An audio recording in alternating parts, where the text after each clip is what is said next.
Okay, so I think it's time to start now. Good morning and good afternoon, everyone, and very welcome again to this summer school. As I said before, nominally this lecture should start at 2:30, but many of you probably were triggered to 3 p.m. So we decided just to shift 15 minutes just in order to increase the probability of synchronization. So today it will be a pleasure for me to introduce myself and to give you this lecture on assistive technology. Let me share the screen as first. Okay, I hope you can see. Andrea, can you confirm that? I confirm. If you want, I can introduce you. Sure, it will be a pleasure for me. Okay, so I just want to introduce, this is day 3. And thanks again for having participated and attending the PhD school. So today, the schedule, we have the following schedule. We have the first lecture on integrated solution of assistive technology. This comes from Bruno Andò from the University of Catania, Italy. And at 4 o'clock, we have a lecture on ambient sensing of vital signs and well-being through sensor and signal processing by Professor Bruce Wallace from the Carleton University in Canada. And at the end of the day, you can get the test. So let me introduce Professor Bruno Andò. Professor Bruno Andò is Associate Professor of Electrical and Electronic Measurements. He graduated in Electronic Engineering in 1994 from the University of Catania and obtained his PhD in Electrical Engineering from the same University of Catania in 1999. From 1999 to 2001, he was a research fellow in the scientific disciplinary field of electrical and electronic measurements, dealing with the noise-added techniques for the optimization of measurement systems. In January 2002, he became a research fellow at the Faculty of Engineering of Catania. Since January 2011, he has been associate professor at the same faculty. In 2012, he obtained the National Scientific Qualification as full professor. So it's my great pleasure to have here Professor Bruno Andò. So, Bruno, the floor is yours, and thanks again for your lecture. Thanks a lot, Andrea, for the nice introduction. So,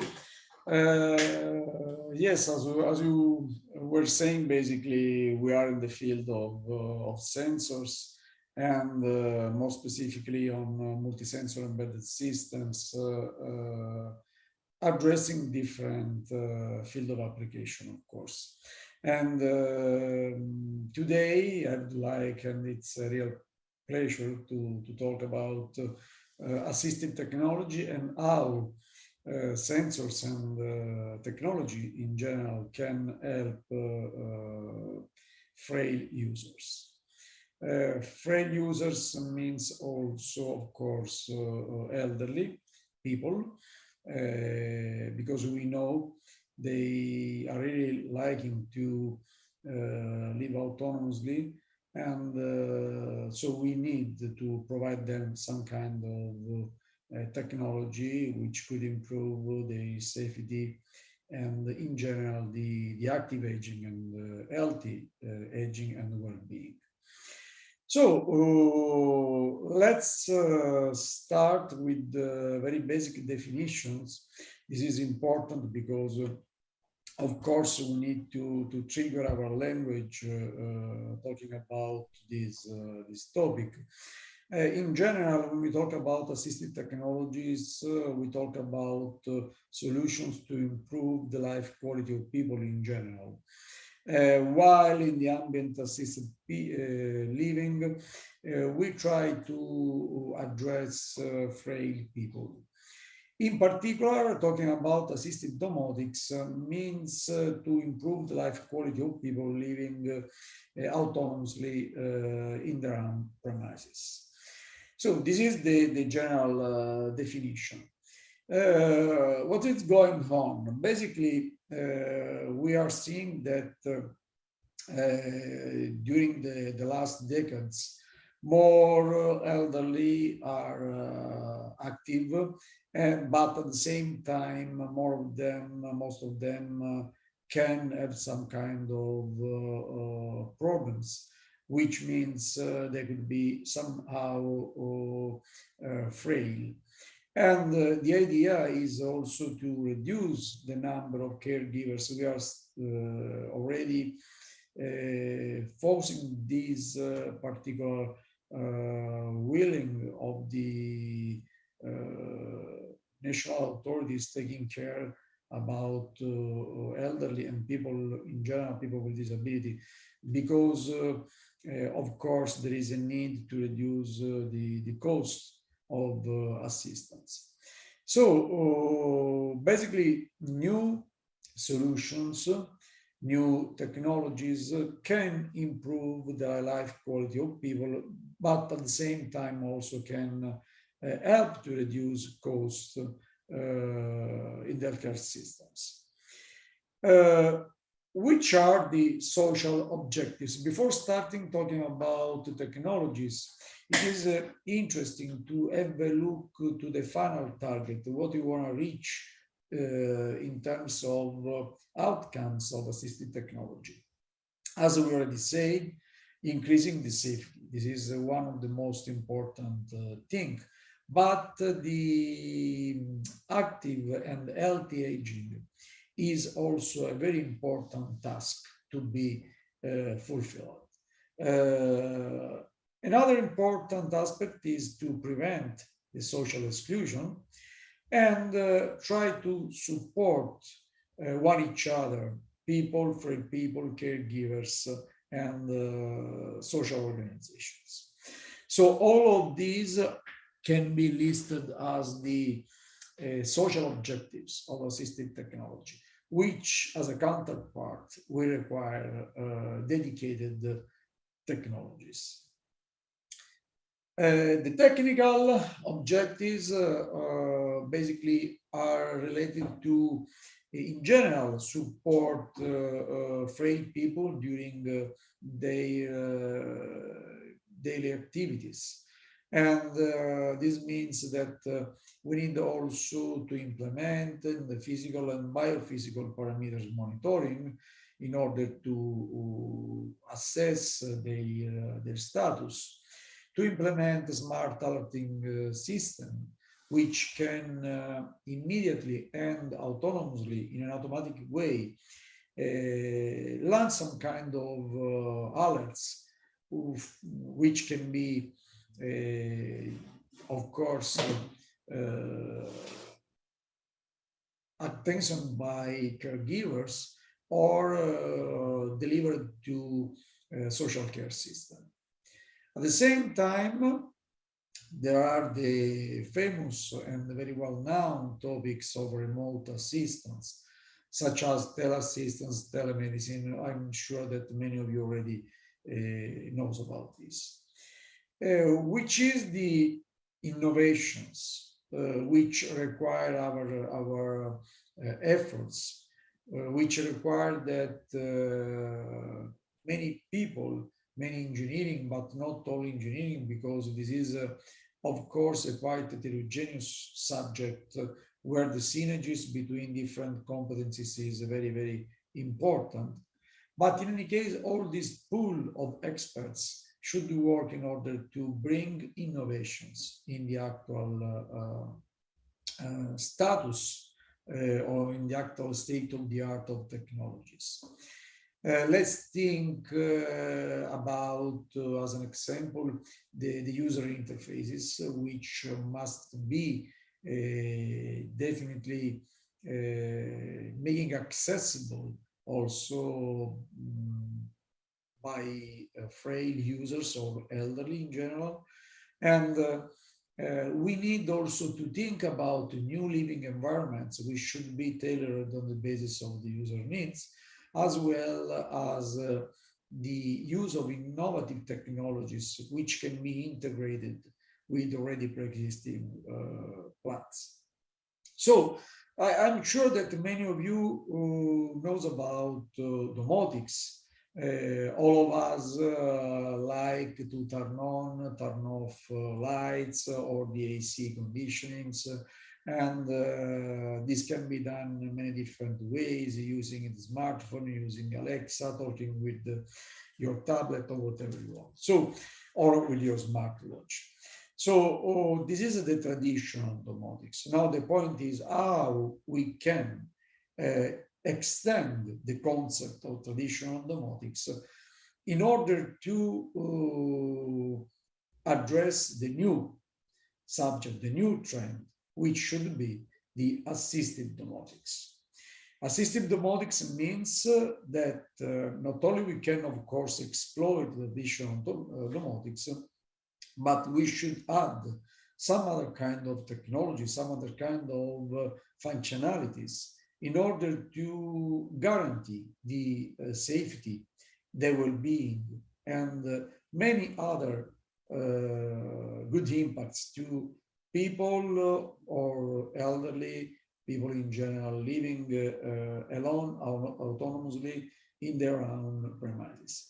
And we should take into consideration that one of the most important things that we need to take care of is the self-confidence and the self-esteem of these people, of these end users. This is the right name because they are end users of these technologies. And this is the way we need to help them. So many technologies are oriented to guarantee the autonomously living, but also to guarantee the self-esteem, which is very, very important, and the self-confidence of these end users. Otherwise, they will feel bad, they will feel not suitable to perform tasks by themselves, and this can really create a real problem. First of all, for them, of course, also for caregivers and for the social system in general. So this was just a very brief premise to the enormous world of technologies, of assistive technologies that we can address. Of course, today it will be a pleasure for me, just in 1 hour, to give you some examples of these technologies, talking both of state-of-the-art, so systems that you can really buy and use, but also frontiers and research activities which are definitely focusing on the development of new things, of new solutions. Okay, so let's start with the first key areas of assistive technologies. What we have to look at, what we are interested to address. For sure, slips, trips, and falls, because these are really serious problems. And so we need to develop things to, if possible, to predict these kind of things. As we will see, it is not so, okay, it is important, of course, to detect falls, to detect slips, or to detect postural instability or some other thing. But the very important thing is to avoid falls, which means that we need to predict by basically if something wrong is going on. Of course, another important aspect is related to nutrition and hydration, because especially for elderly people, this is a very sensitive topic. You know, many people do not really feel the need of drinking or the need of eating, and So this means that they can definitely go through very bad experience, which are not related to their own health status, but just it's just a matter of habits. So we need to monitor also nutrition and hydration. The isolation and social exclusion it's a real matter, something we need to take into account. And so I'm sure that many of you already saw on the web this kind of what we call social robots. I think that also in one of the last days we talked about this. And so social robotics is very, very important for this. And the other field is related to people with impairments, which is a completely different and very huge huge area where to work. So going a little bit into more detail about this, just to give you some numbers, you should take into account that false represents more or less almost 50% of the domestic accidents. And this is a huge number, okay? So many domestic accidents are basically false. And false are very dangerous because, of course, we can have broken bones. Sometimes it could also bring to death. And a very important thing is the fear of falling again, which will definitely ok, compromise. sì, perché forse stavo in un lato della casa un po' più come la ricezione. No, quindi andando per casa con te. Mute the mic. No, vabbè, dicevo, non so come, cioè magari dirmi proprio io mi funzioni è difficile, però alla fine appunto però quello che Okay, just wait 1 second. We need to mute queste parti qua, poi intanto the mic. vedi Eccolo qui. ogni terza ora sono 25 giorni che magari di tutto iniziale, quindi sì, cioè posso fare un mini documento tipo lista della spesa, mi metto un po' quello che mi serve. Andrea, tu sei in linea? Dai, con il capo Perché purtroppo io non ho le credenziali. I do not have permission to mute the mic. That's the problem. Okay, let's try to go ahead. So I was saying that the fear of falling again is a problem because, of course, people can feel very bad after a fall, and they can really feel unsuitable to stay to live alone autonomously, and so this can create real social problem. And as we already said before, the very important thing is to analyze which are the risks which can really cause a fall, such as gait instability, for previous fall history. This is very important. The use of drugs, urinary incontinence, or agitated confusions, which are typical of people, as an example, with the Parkinson's diseases and so on. So these risk factors can help us to understand which is the right direction to try to predict falls. So which kind of technology we can use in order to predict falls.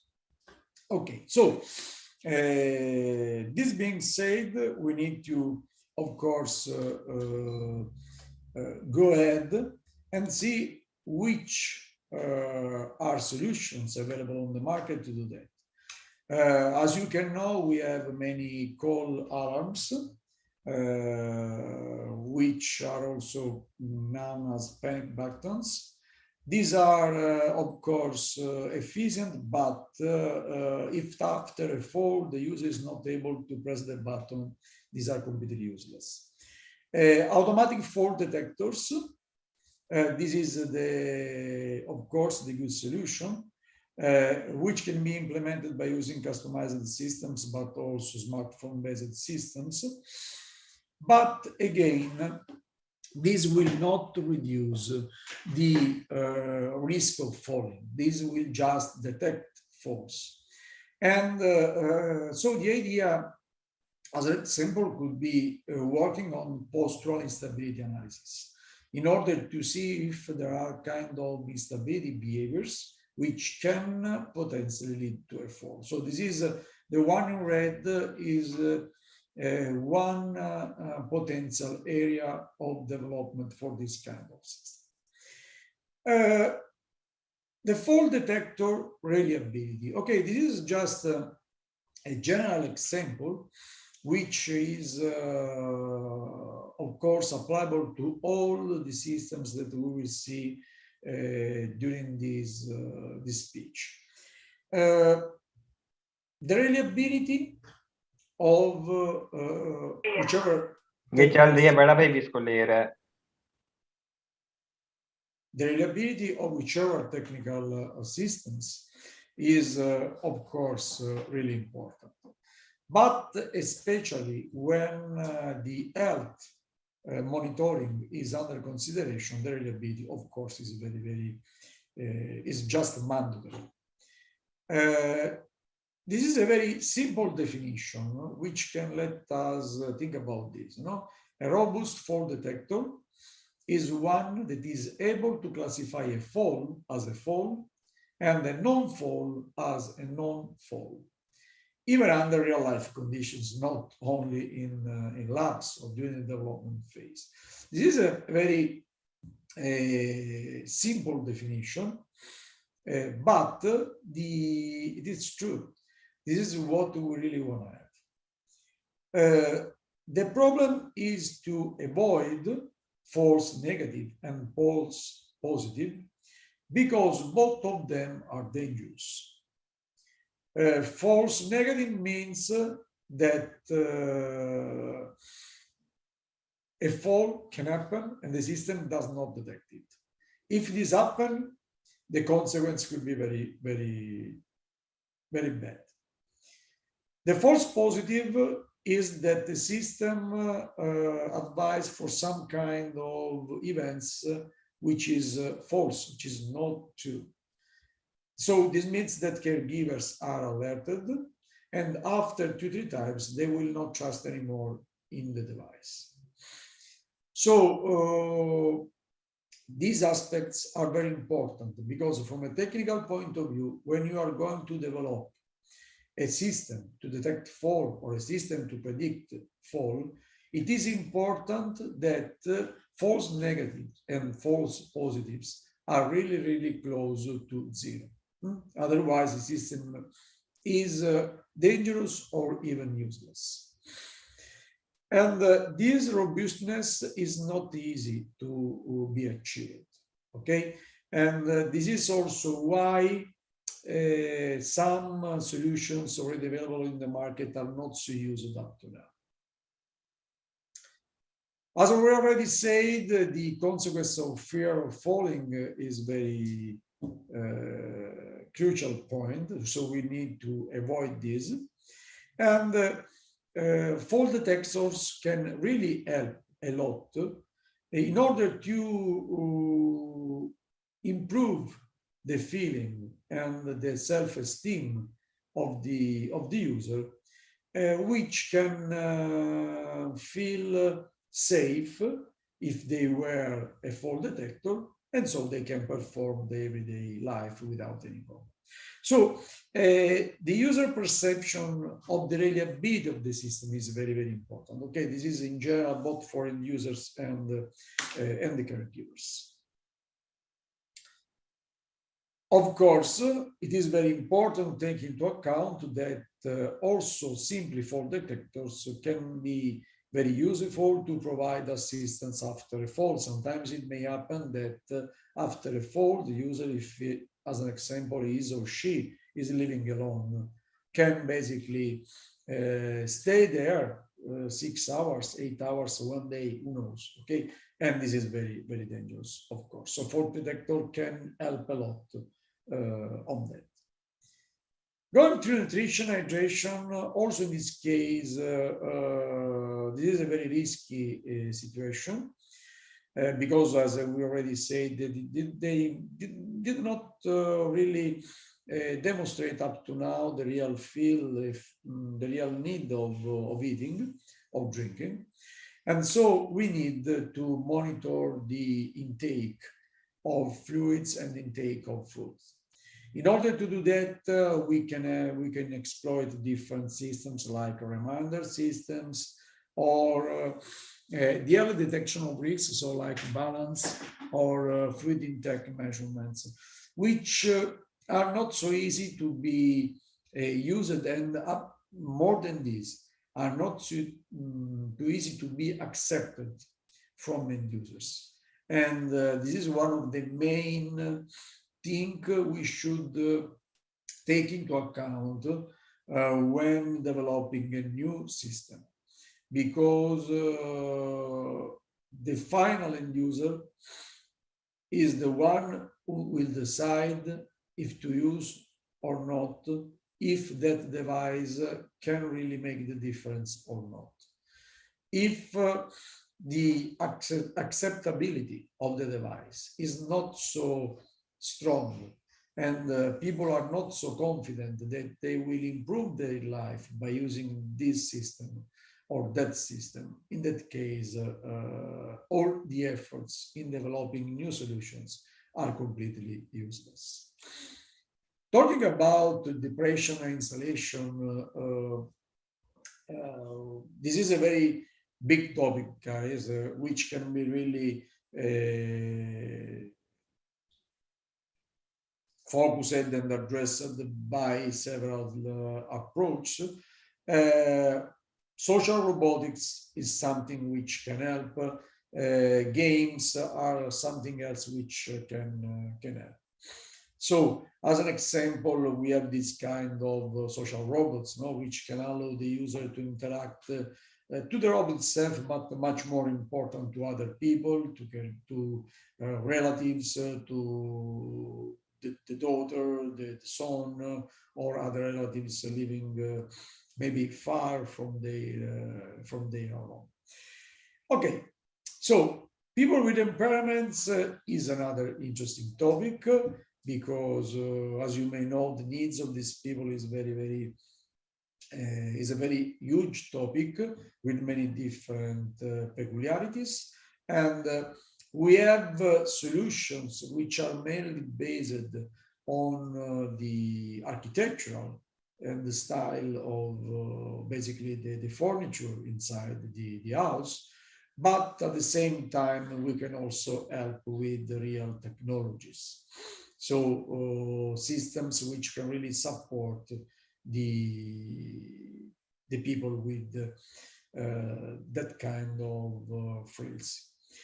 Okay, all of this is bringing to the new idea of a new welfare, where we should think technology in order to generate kind of services which must be tailored on the real user needs and the activity that they perform during their daily living. So we have to think in a different way. We have to think in a way where the technology should support the end users, should be adapted to the end users, and not on the contrary. So that is the end user. We should try to get the best he can or she can by the technology. This is a different approach. And this means that we need, in order to address safety, social inclusion, all this stuff, we need to really involve end users. Involve end users because this means that they can help us to develop technologies in the right way, and also to highlight which are the real needs that they may have inside their own premises, but also in outdoor environments or in unstructured environments or not familiar environments like the working environments, or when you go to the airport, to the museum, to the public buildings and so on. So this is really, really important. Also why, as an example, since maybe 20, 25 years, I used to work on solutions for blind people or people with visual impairments and so on. Okay, I can say as that in general, and I know many blind people, of course, they are completely autonomous. They do not need, most of them do not need the real technologies to travel, to move from one place to another one, or to perform many of the daily activities. But technologies can help them to improve their life quality. This is for sure. And depends on the specific needs, depends also on comorbidity, because this is an important thing to be considered. But we do not have to think that we have to, as technicians, as engineering, as technical staff, we can develop whatever we want for the end users, and they have to use that. This is not the right approach. The right approach is to involve end users by fulfilling the user-centered design approach. And in this way, they can help us from the very beginning of the project up to the assessment of the first prototype and the assessment then of the engine, basically the final device. They can really help us to improve the performance, to make the system acceptable from the class of end users, which is the main important thing. Okay, of course, there are very silly examples, like if I develop a system for navigation, which is fantastic, which is very performing, but use two or three cameras on your head and some other things. Of course, this could be the best system in the world. This can bring you to the moon, but this will not be accepted by end users. This will never be accepted by the end users. So this is what we need to take into account while developing technologies. Of course, feel free to stop me if you have any considerations or just questions or curiosity. Okay. So, which are the enabling technologies? Because we need to develop solutions and we need technologies. Technologies means that we need to exploit artificial perception, which means sensors, sensing systems. We need to implement signal processing to elaborate this data, to perform kind of data fusion. So that's why we talk about smart sensors, wearable sensors, and embedded systems. Of course, electronics, IoT, the concept of ubiquitous sensing, because today, nowadays, we have many sensors everywhere. And so every day we can get a huge amount of information, which can be also used to help afraid people, okay? Independently if the device is weard by the user or not. So domotics and assistive domotics for sure. Just to give you a very simple example of a device which all of us know very well, we can think about the smartphone. And the smartphone has many, many sensors inside. Proximity sensors, ambient light sensors, temperature sensors, inertial sensors. So we have gyroscope, we have accelerometer, we have also, of course, GPS and many other things. Also the microphone and the camera are sensors. The magnetometer, which can be used to implement the compass. So all these sensors can be exploited to monitor the environmental status, but also to monitor the user status, the user habits, and the user dynamics. So let's think about this. Of course, the use of smartphone is not always the best solution. It's not always the best solution because, of course, there could be many artifacts in using the smartphone. Artifacts are due to the fact that the smartphone are used to perform also other tasks, of course. And this means that if you are handling a smartphone, all the information provided by the sensors will be greatly compromised. And so we cannot at the end use the smartphone in all the situations that we can, we may need to address, okay? And from the very beginning, and this is why I use this picture here, it's a very old smartphone. The smartphone can act also as a gateway because you can connect several devices to the smartphone by using Bluetooth and other protocols. The information provided by this device can be collected by the smartphone, which can deliver or convey all these informations to healthcare systems or caregivers. Maybe they can also provide some kind of synthetic information if some signal processing are implemented inside the smartphone itself. So just to say that using a very simple device and using something which all of us know very well, including other devices that you can find on the market, like ACC monitor or blood pressure systems, glucose meter, and so on. We can really get many informations which can be useful to support the free users.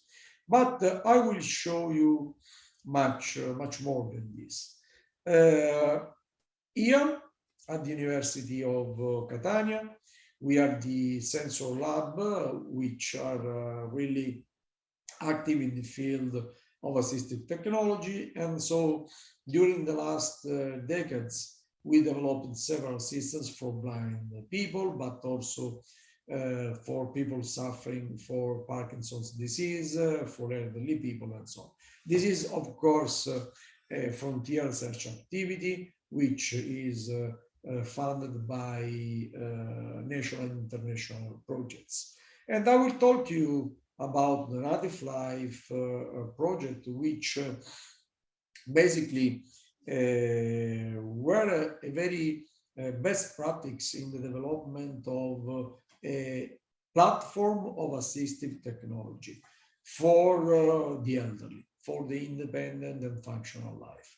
So Native Life is a really good example on how technologies and synergies can be used to develop real framework of assistive technology. Talking about fall detection and classification, so there are many reviews available in the literature, and this could be interesting readings. As an example here, you can see a very performing device, which is based on the use of a gyroscope, of an accelerometer. Of course, both of them are triaxial devices. And this can be used to collect basically the dynamic while the user is moving, while the user is active, including dynamics which characterize what we call activity of daily living. Activity of daily living means that you can walk, you can run, you can fight against the stairs, going up, going down, you can sit down, you can lie on the bed, you can simply lying on the floor, but you can also fall. Okay, so falls and different kind of falls can be recognized by using signals provided by these inertial sensors. Why? Because each kind of force is characterized by sound dynamics. So if I see signals in times and the evolution of signals for different kind of force, basically these are quite different. So if I have a look to the forward fall or the backward fall or the lateral fall, as well as the comparison with other ADL, activity of daily living, which can produce similar, let's say, dynamics as force, but which are not for, like sitting, standing, going up and down from the stairs, lying down, all this stuff. So here we need to address the problem of reliability. So our system, which is based on the sensors and exploit signals provided by sensors to detect in a reliable way a fall, should be very good in classifying correctly the falls against all the others ADL, because the sitting, the standing are not false and should not classify as false. One way to do this is to try to correlate the signal which comes from the user dynamics. So the user is moving, is walking, is performing his or her own activities.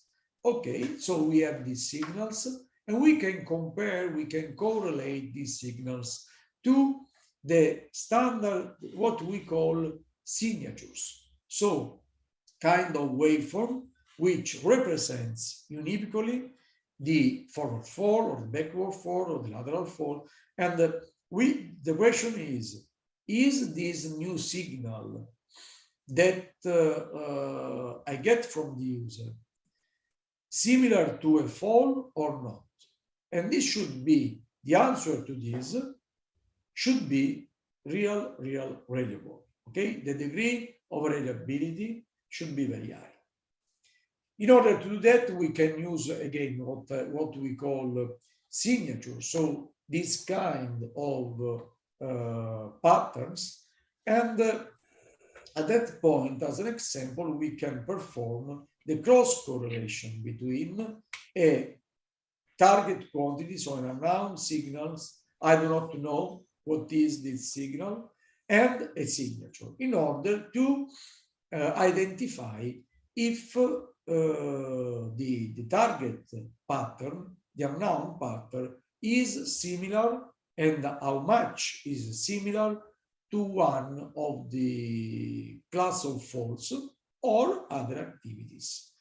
Sometimes it is also important to classify sittings or standings or walking, because this can provide us with a different kind of information, which is also important, and in particular, how much is the user, is the elderly active?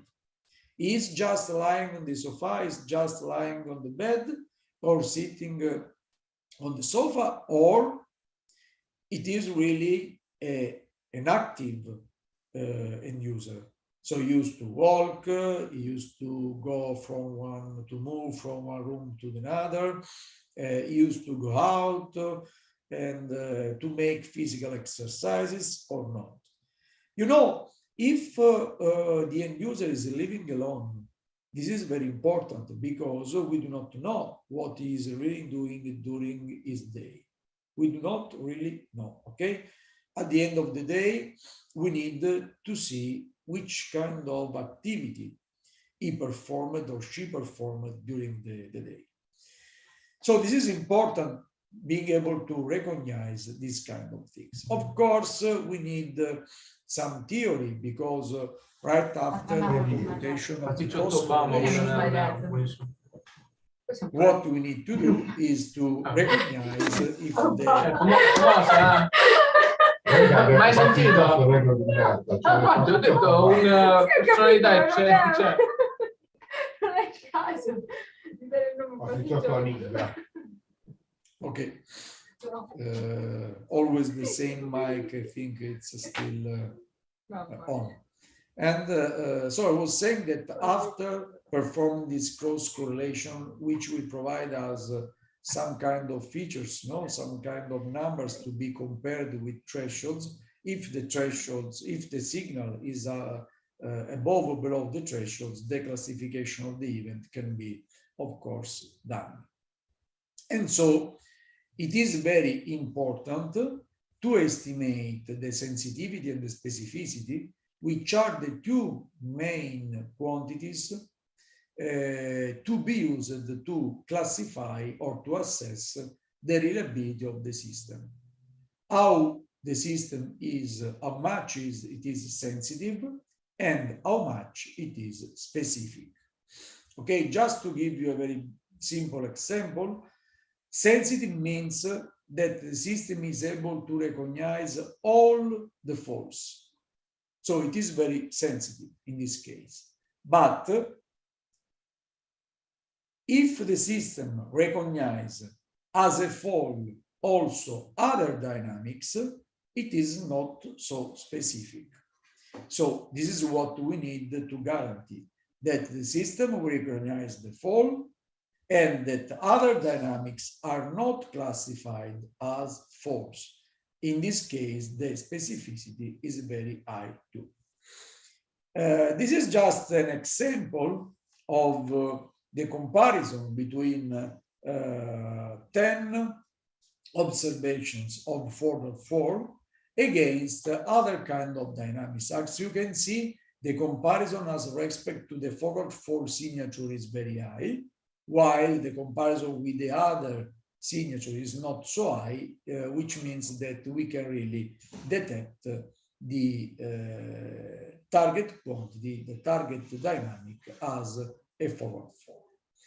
In order to make this task, to implement this task, we need to find the optimal threshold. So, which is the value above which I can say, okay, this is really a forward fall, and the value below which we can say, no, this is not a forward fall, or maybe this is not a fall in general, okay? These are the thresholds, and in order to estimate the right thresholds, we can use what we call the ROC curve theory. The ROC curve theory allows us to reach the best compromise between the sensitivity and specificity, and the good compromise between these two can give us the optimal thresholds to be used. Again, remember that sensitivity and specificity are those indicators, those indexes, which allow us definitely to assure a good reliability of the system. As you can see, of course, here in this map, this is quite meaningful, because here you can see many events which are on the vertical axis, so unknown events, and how these events are classified. Of course, we know which kind of events we are talking about. So the first one will be forward fall, and then backward fall, and then so on. Here you have the class where the events are classified. So if a forward fall is classified as a forward fall, the system has done a good job. If a forward fall is classified as another fall, or worse than this, as another activity, this is not a good job. And so nominally, all the trials should stay on the diagonal of this matrix, okay? And of course, sometimes we may get some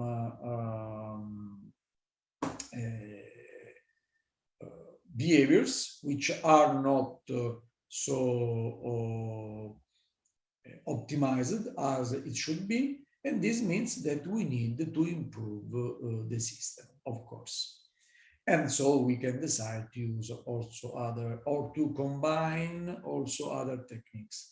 As an example, an interesting thing which you can do is, okay, these events as being classified as a fall, but at the end you can check if the user is falling down on the floor or if he is standing, just simply having a look to the accelerometer values.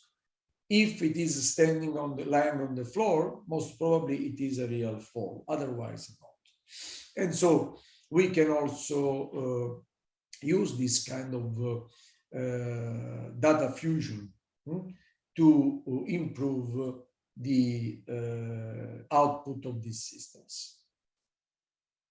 Another example, which is which works in a different direction. So in this case, the idea is to predict falls and not just to detect falls, is the postural instability monitoring. In this case, we can use again an inertial sensor, which will be an accelerometer, which can be mounted on the chest and can be used to monitor the postural instability. So if the user is performing anomalous anteroposterior movement or mediolateral movements, okay? In this case, we can highlight these anomalous behaviors, which may, we do not know, might lead to a fall. And so here you can see a system which is able to perform this kind of activity. Okay, so going ahead, we can talk about also solutions which are available on the market in order to detect the postural instability. And one option usually is to use this force platform, which are used in the labs in order to assess the postural instability. These are interesting because in this way we are able to somehow detect the center of pressure, and so to detect if the behavior of the user is stable or unstable. But again, this can be done only in the lab. So the idea, the good approach would be to develop something which is wearable and can be used by the user also where the user is at home. Okay, so this is the meaning of the system that I showed you before, and which exploit this kind of signals coming from the accelerometer. And these can be used, these three components of the accelerometer, to detect if the user behavior is stable or unstable. As an example, what you can see here is the anteroposterior displacement and the mediolateral displacement, which can be achieved by using this sensor. And so you can build, by using this information, what we call the stabilogram. The stabilogram is a plot which gives you the information of the anteroposterior movement as a function of the mediolateral movement. Of course, in case of a stable user, this stabilogram is very, very small, while in case of an unstable behavior, the diagram is very large. Please be careful to the numbers that you have on the vertical and horizontal axis. Okay, so the left side is a typical case of a stable case, while on the left side you have an unstable case.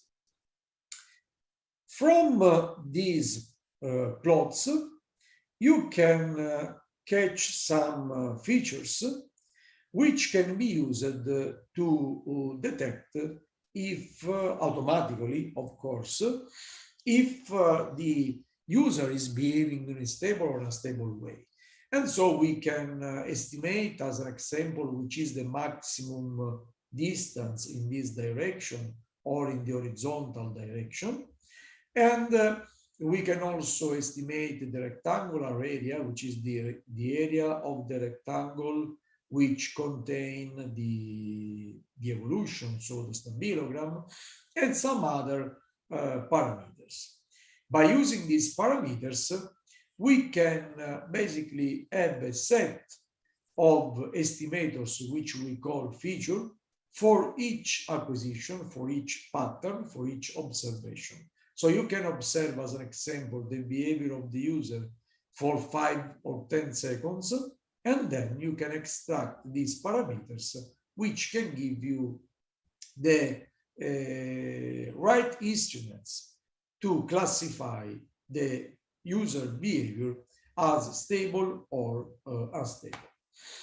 Okay, here we have some examples of these parameters. The red case is the case where the user is behaving in a stable way, while the blue are unstable. Of course, depends on the kind of instability.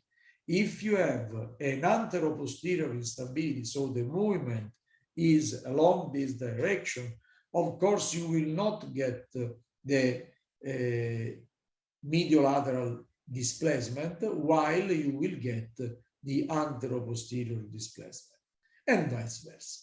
So we need to have a look to all these features in order to really detect or classify the event.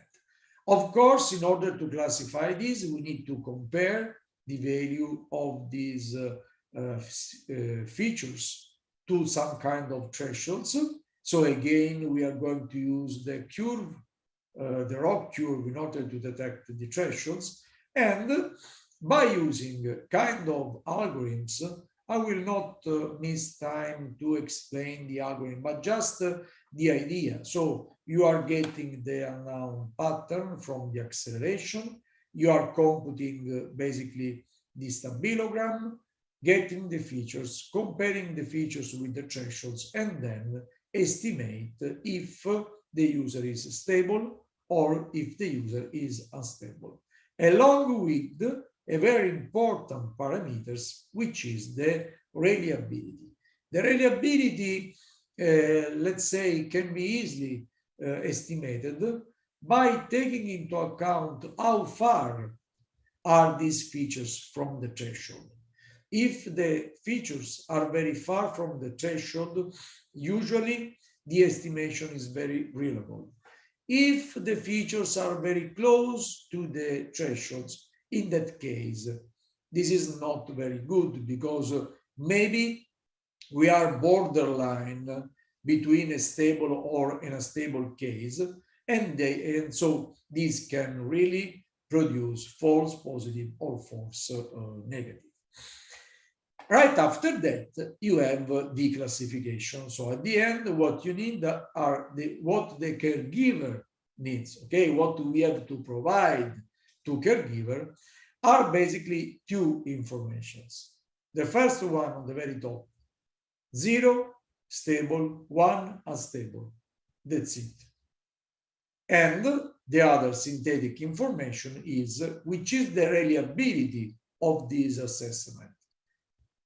It is stable, but which is the degree of confidence? that this estimation, this assessment is really good or not. Of course, this is a branch of activity, but there are many researchers working also on other devices to support in general depressive bioreceptors, such as blind people. As an example here, you can see examples of light detectors, examples of color detectors, or traveling devices which can be used to detect obstacles or moving objects. One interesting project in the field of assistive technology which has been developed is RESIMA project, which basically aimed to develop an indoor assistance system which can guide end users inside unstructured or indoor environments. Of course, we are not talking about their own premises, their own homes, okay? We are talking about institutional public buildings, something like this. As I already said, you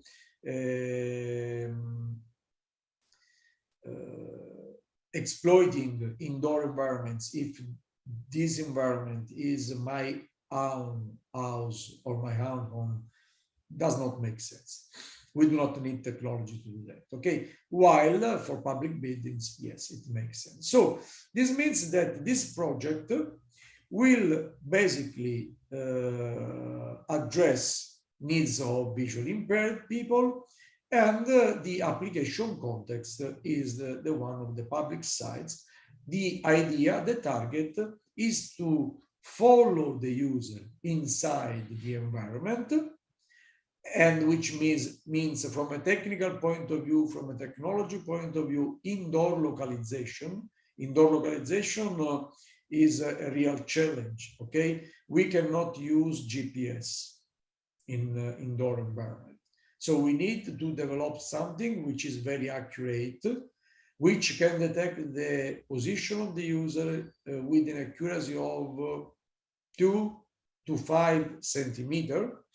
Otherwise, we cannot assist the user, because the idea is I can detect the user inside the environment, but at that point, I need to assist the user. So I need to use this information coming from the algorithm used for the localization, along with, as an example, the environmental information, like the map of the environment, in order to assess the user environment interactions. As an example, we can guide the user inside the environment, avoiding obstacles, and we can also drive the user in order to the best exploitation of services. Let's think about a ticket office, let's think about restrooms or gate at the airports, or whatever you want. If you think about a museum, we can also drive the user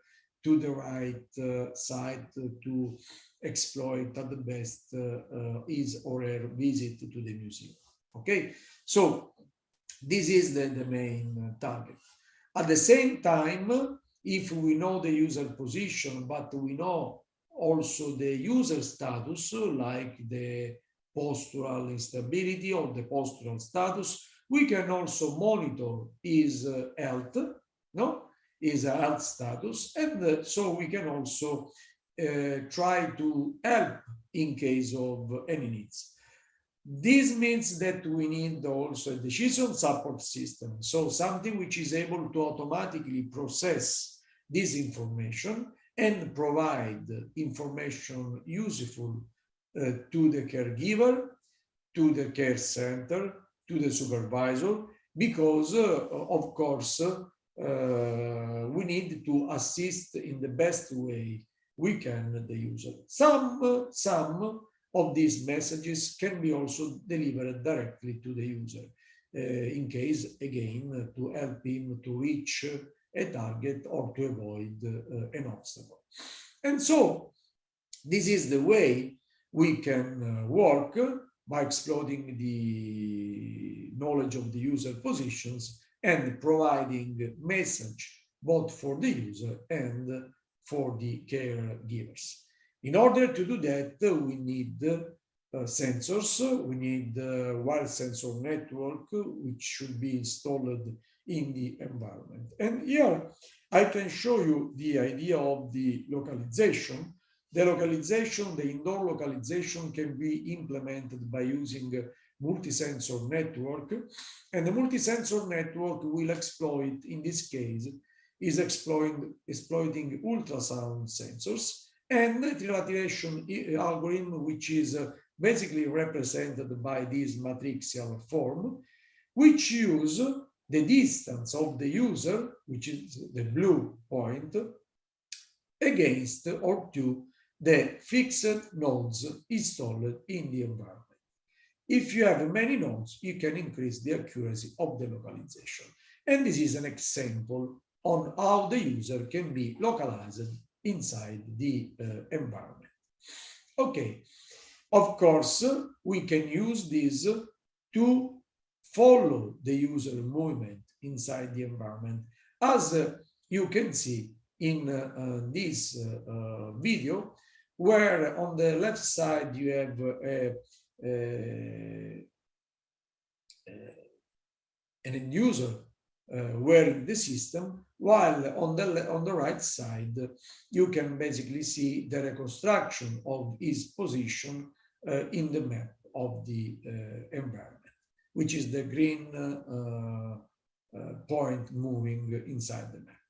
So you can do that, and this is very interesting because the experimentalist in this case, which is using the device just to assess the performance, is correctly located inside the environment. Okay, so right after that, we can implement the user environment interaction. So we know the user position, we know the information about the environments, and so basically we can generate messages which can help the user to better exploit services or to avoid obstacles by exploiting all this information. Okay, I would like now to exploit the last 5 minutes of my presentation to show you basically a video which can explain the main results we achieved in the sorry, I need to share again the screen. So I was saying the main results we achieved during the Native Life project, that, as I previously said, is aimed to basically implement a framework of assistive technology and a platform of assistive technology. So let me share this one. And okay.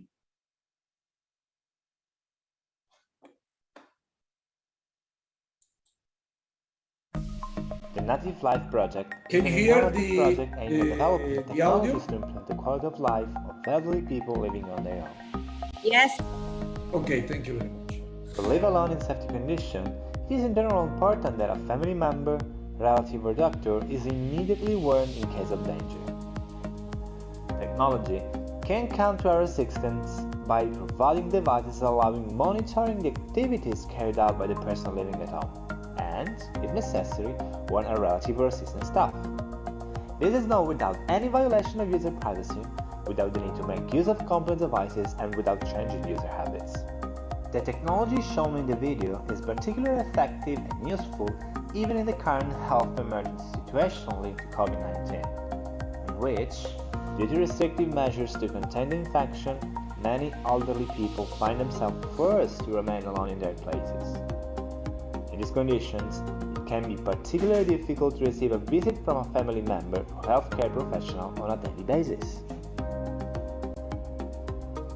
To be more precise, the platform developed within the project integrates several assistive technologies aimed at the user status assessment, the user habits monitoring, the environmental monitoring, to provide a way to remotely assist the elderly, and supporting indoor mobility. Every detail on the architecture is fully shown in the given chart. A wide and flexible body area sensor network has been developed to monitor the user status. In this network, we find devices including smartphone, smartwatch, fall detectors. In short, whatever is required to monitor the user status.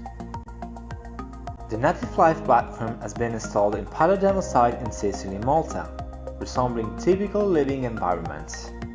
Now, let's discover one of them. Welcome to the Sicilian pilot demo site. The building includes a bedroom,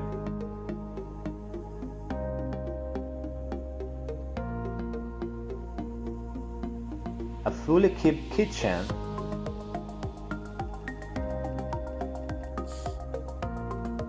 a dining and a living room where all the technologies have been already installed. In particular, the technologies are devoted to monitor the user habits, the exploitation of the environment, and the environment itself. The solution installed includes smart light control, smart plugs to monitor the use of appliances, and smart widgets to monitor the use of furniture. A smart device has also been developed to track the user movement and thence assessing their habits.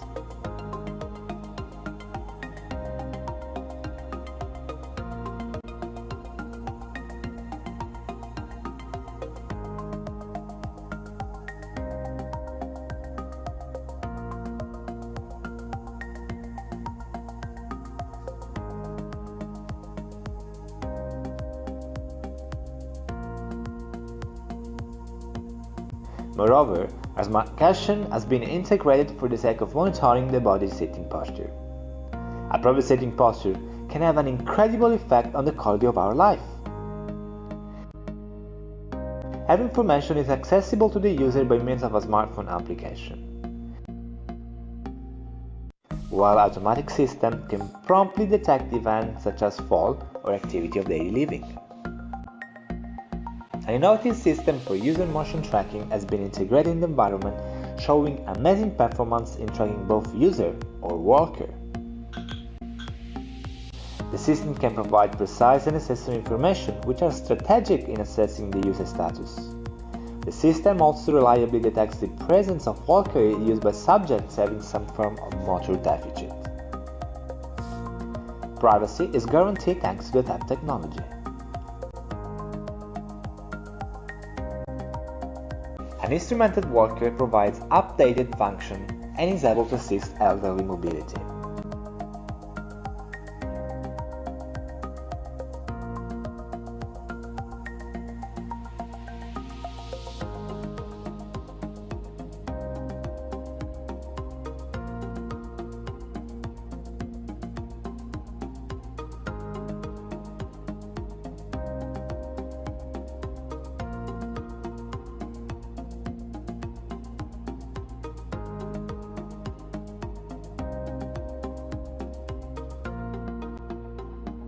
For the sake of the environmental monitoring and interaction, specific sensors have been integrated in the platform to monitor temperature, humidity, and air quality. While a shovable wireless keypad has been developed to easily perform everyday actions, as an example, turn on or off a light. Similar action can also be performed by the dedicated hub. Finally, the caregiver can have a full control on every aspect of the user's and environment status by means of both a dedicated web interface and an application. If you wish to evaluate the Native Life platform, feel free to fill the survey. Your opinion is important for us. Thanks for watching this video. Okay, So thanks a lot. That's all from my side. Of course, if you have questions or curiosity, I am available to start the discussions. Thanks a lot.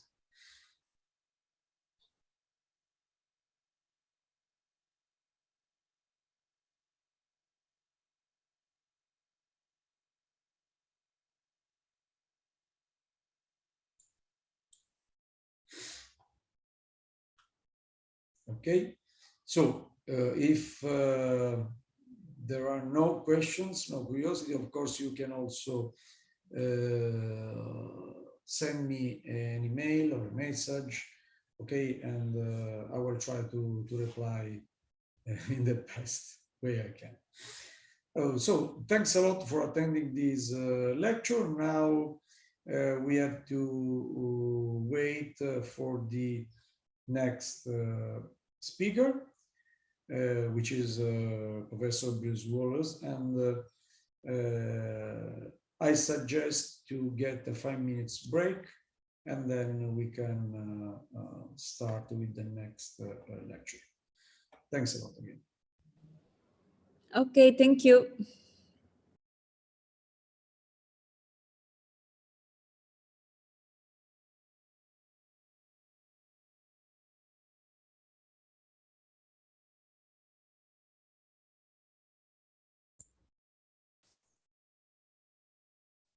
Can you hear me, Bruno?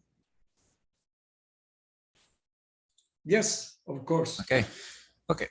Good, good. I'm How are you? here. Very good. Nice to see you here again. You're welcome. It's kind of No, fun. the conference in Ottawa was very nice. Yeah. No, it was a great conference. Nice to see you in Ottawa. And I guess next week I'll see you in Italy. Sure, exactly. You're right. Are you coming to Memea? Fly out on Monday.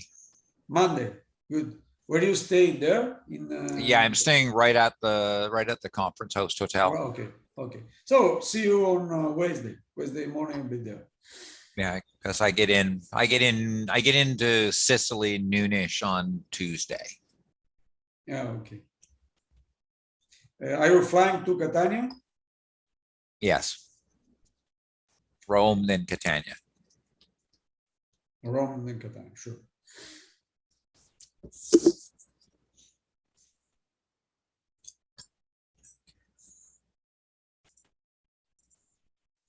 So let's wait a couple of minutes and then we can start. Okay, just because we just finished with the previous one.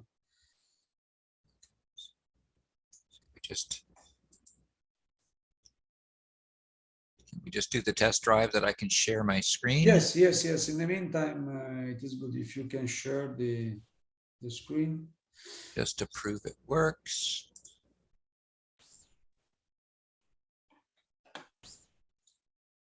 There, share. That works? Yeah. Perfect. Okay, I'll do that.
Okay, so I think we can now start with this session. And today we have 30 students. We are at the third day of this summer school on assistive technology. And it is a real pleasure for me to introduce you guys Professor Bruce Willows, which will give a lecture on ambient sensing of vital sign and well-being through sensors and signal processing. Bruce is the executive director of the Sensors and Analytics for Monitoring Mobility and Memory National Innovation Hub, and is a research professor at the Carleton University since 2017. His research is focusing on data analytics, artificial intelligence, many things, big data, and of course, signal processing. And many of his activity is focusing on the monitoring of cognitive physical activity and the behavior of elderly. So thanks a lot, Bruce, to accept to participate, to give your speech to this first edition of the school. And I'm sure that it will be a very nice and attractive talk. Thanks a lot again, and the floor is yours. You're welcome, and thank you. Just looking forward to the session. So hopefully my screen is shared. I'll get the full screen. There's the button. There it is. Okay. So again, thank you, Bruno, and I'm looking forward to this. So you know, just to elaborate a little bit on my background, I'm an engineer by education. I spent 25 some odd years in the telecom sector. And then I actually came back to school and did my PhD late. And subsequently, my research is very much focused, as Bruno said, in the applications around aging, and with the goal being, how do we use technology to support independence for people, for aging adults? I have a trifold part of my life. I live and work a lot at Carleton University, so that's the engineering side of my life. I also have a research position at the Briere Research Institute, Briere being a 1,000-bed hospital system in the Greater Ottawa region, and its mandate in life is everything around aging care.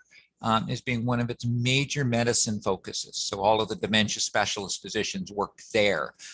They do specialty stroke rehab. They do specialty, post-orthopedic physical rehab, et cetera, et cetera. And then I have this AgeWell as a national institution in Canada. The first two letters are Aging Gracefully, and I never remember what the rest of it stands for.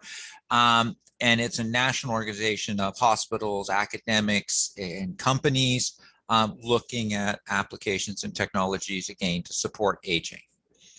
And I lead this thing called the SAMSUR National Innovation Hub, and I do a lot of collaborative work with industry.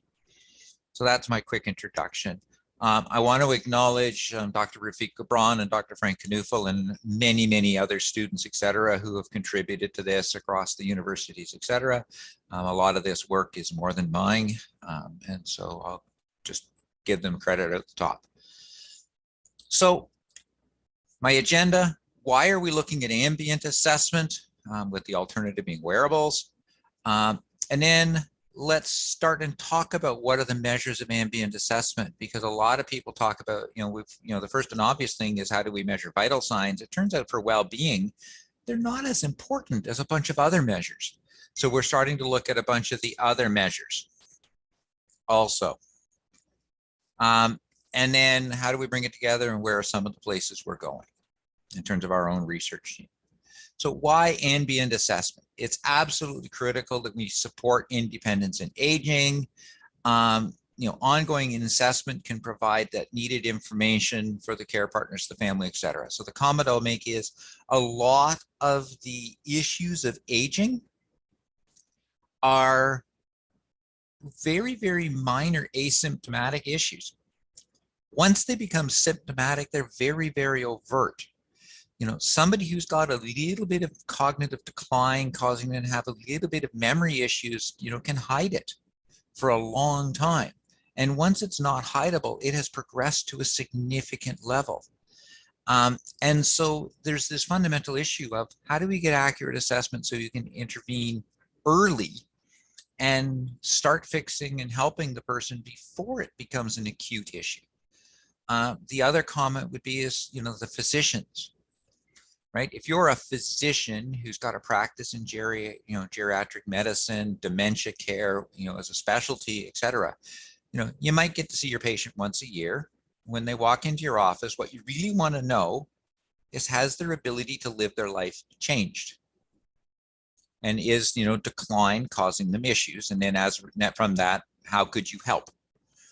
Well, if you've got a person with memory issues and you're asking them, are you still okay?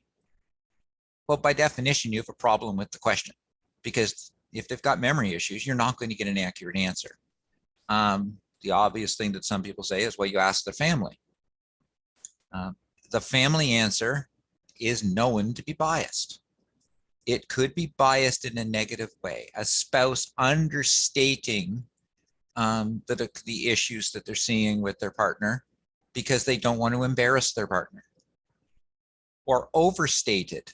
You know, if I can make it sound worse than it is, maybe I'll get a lot more help and I'll be better off. Okay. I talk to physicians all the time. This happens, you know, they see both of those on a regular basis, right? So what do we want? Some mechanism to do ongoing assessment that doesn't intrude on their lives. If you ask somebody to put something on every day, at some point in time, they stop doing it.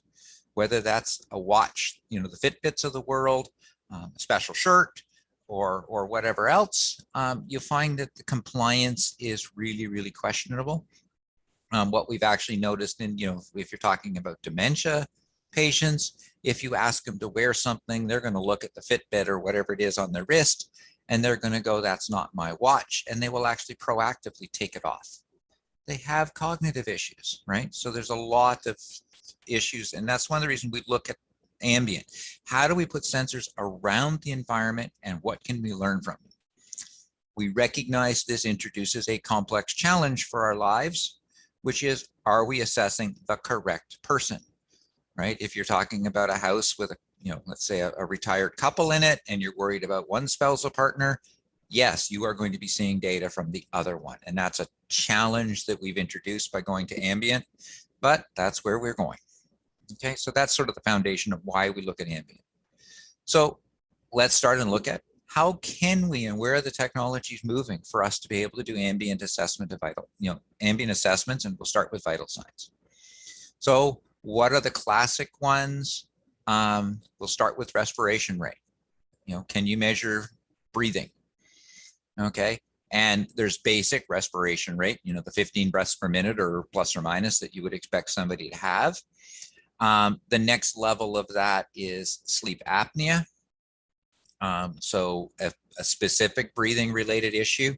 And then the next, another aspect is cough, being a symptom of many types of illness and respiratory issues. So where are we going? You know, what have we been doing historically around pressure, around respiration rate? One of the places we started to work, we've been doing this for many years, but it works really nicely, is if you get some form of an array of pressure sensors, okay, force sensitive resistors, vibration, sound, piezoelectric, you know, force sensitive capacitors, which is effectively what a lot of piezoelectric start to become, various forms of fiber optic, infrared proximity. I think I have 3 or 4 of every one of those in my life now. If you get some sort of an array of pressure sensors, you can now start to look at locating them in places to gather data. So the example would be under the mattress, you know, on top of the box spring or whatever the support frame is, under a seat cushion, not for respiration rate, but you can put them on grab bars and on a floor. There's lots of places these interesting pressure arrays can get placed to gather data.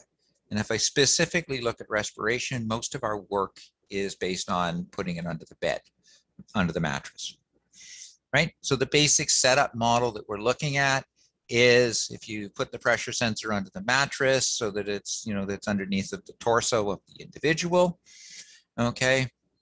And you look at the aggregate pressure image that is appearing on the bottom graph. The blue line is basically the respiration rate pressure signal that we were able to pull off of a ground truth chest band. The orangish reddish line is the aggregate pressure that we're seeing on the actual pressure mats. Okay, so we actually can pull a pretty accurate respiration rate off of it. There's some significant signal processing that has to go into that pressure analysis to get a signal as clean as that, because it's not as simple as summing up all of the pressure sensors to get the change. You actually have to look carefully at what's going on in every single one of the pressure sensors, because the example I would give you is the simplest example of one of the scenarios you see happening is as somebody is inhaling. Now you get into the biomechanics. Their chest is expanding, which has a tendency to lift the abdomen off the mats. So not only do you see an increase in weight in some of the pressure signals that are associated with, holding the chest, you'll actually see a decrease in pressure. So 180-degree out of phase signal on some of the sensors that are underneath of the abdomen. And so the best answer is to not just blindly add all the pressure signals together.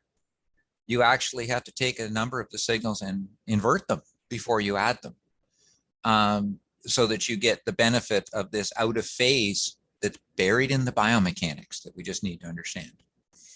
Okay, so we've done extensive work with this.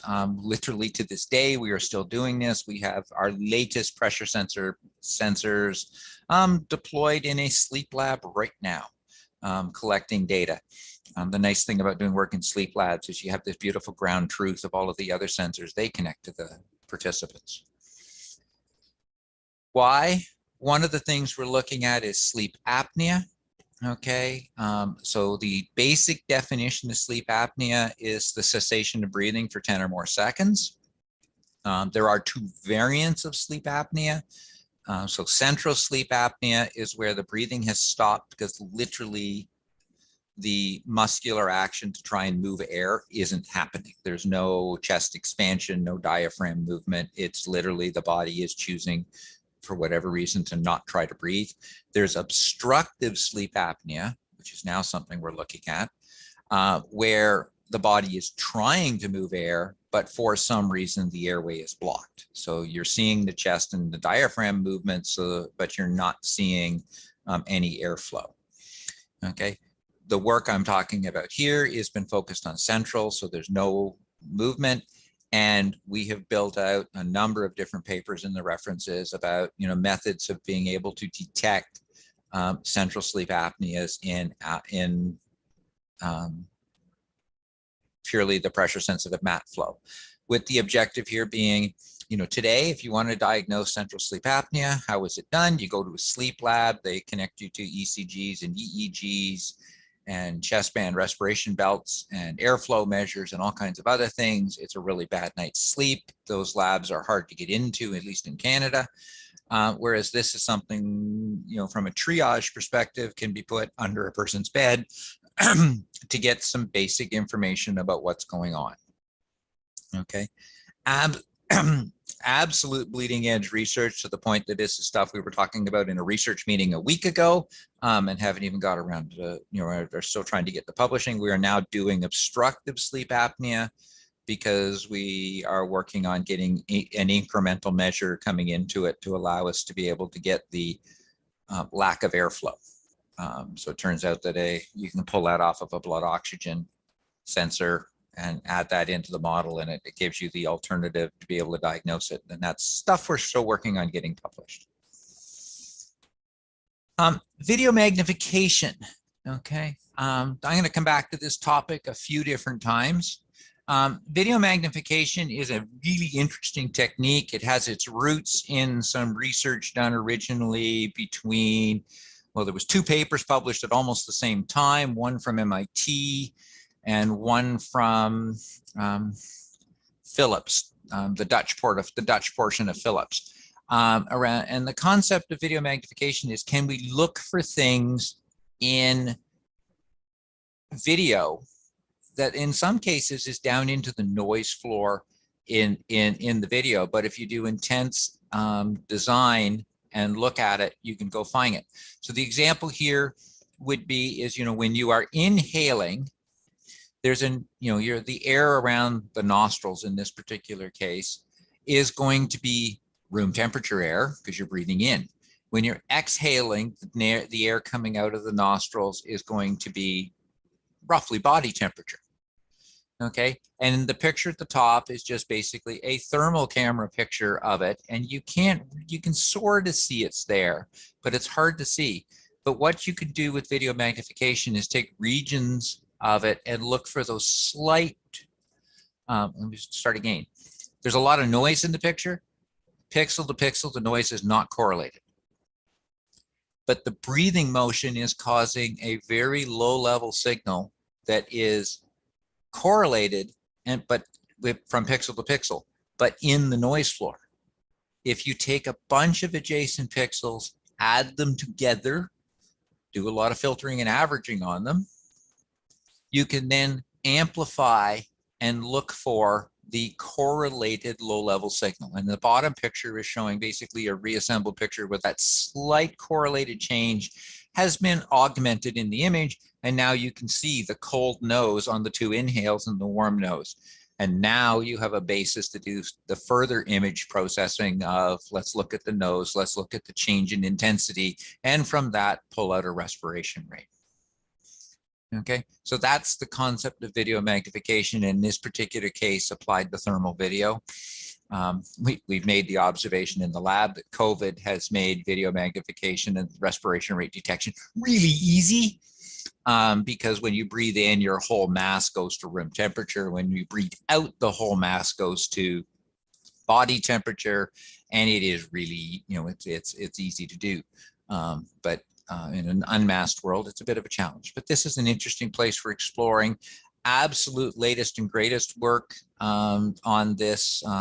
One of our students published a couple of different papers at I2MTC that just went by, looking beyond video magnification and starting to apply tensor decomposition in one case for the purpose of respiration rate detection. So decomposing the image in a different way. And the other one was actually pulling respiration off a depth camera. So if you get basically a depth camera facing the person, you can actually find respiration rate signals in the noise, I'm going to say the noise floor of the depth camera because of the chest motion. Okay, so this is the example results of what we've been able to pull off of respiration rate using thermal video, and it works, and it's working reasonably well. Okay, there are some challenges in getting a good video image, but we're still working on it. But it's an interesting concept. Cough. Okay, coughs are basically, if you divide coughs, there's coughed and there's restricted breathing. So the 4 types of coughed are wet, dry, whooping, and wheezing. There's also 2 types of restricted breathing, and they have, stridor, and the other one's not in my head. And the only difference between them is one's on inhale and wheezing, sorry, is restricted breathing. Wheezing and stridor, one of them is restricted breathing on inhale, which is wheezing, and stridor is restricted breathing on exhale. So this is a place we're doing a lot of work, and it's interesting to watch how technologies are starting to come together here, where we're going back to basic image processing and advanced image processing now. So the idea here being, wet, dry coughs have have different characteristics. You can see on the right the spectrogram of wet versus dry. They're a particularly easy set to look at. Those are sort of at the extreme ends in trying to classify these coughs differently. Okay, it turns out wet and dry is a particularly interesting challenge because the physicians talk about wet and dry as a binary decision. The answer reality is it's a continuing scale. The cough mechanism for wet and dry is the same. The question is there fluids or not? Well, the reality is you can have no fluids, lots of fluids, but there's a whole lot of, shades of gray of fluids in between. So you can have a dry cough, a little bit wet, medium wet, very wet, etc. So that it's a transition. So it turns out that's a particularly difficult classification to get right between, because even the doctors can hear a cough and not agree. Whooping has got a very distinctive spectrogram because it's got a very tonal, singy type sound. Wheezing is different. So these are some examples of work we're doing. It turns out that a lot of the exploration here, and there's some bleeding edge work coming out at MMIA next week and SAS in the summer, where we're starting to apply a lot of the advanced image processing techniques that are coming onto the, that have been developed, for image processing reasons. Because the interesting thing is if you take a audio track, convert it through some mechanism into a spectrogram, whether it's a linear spectrogram like I've shown, or a MEL spectrogram, nonlinear spectrograms, you end up with an image.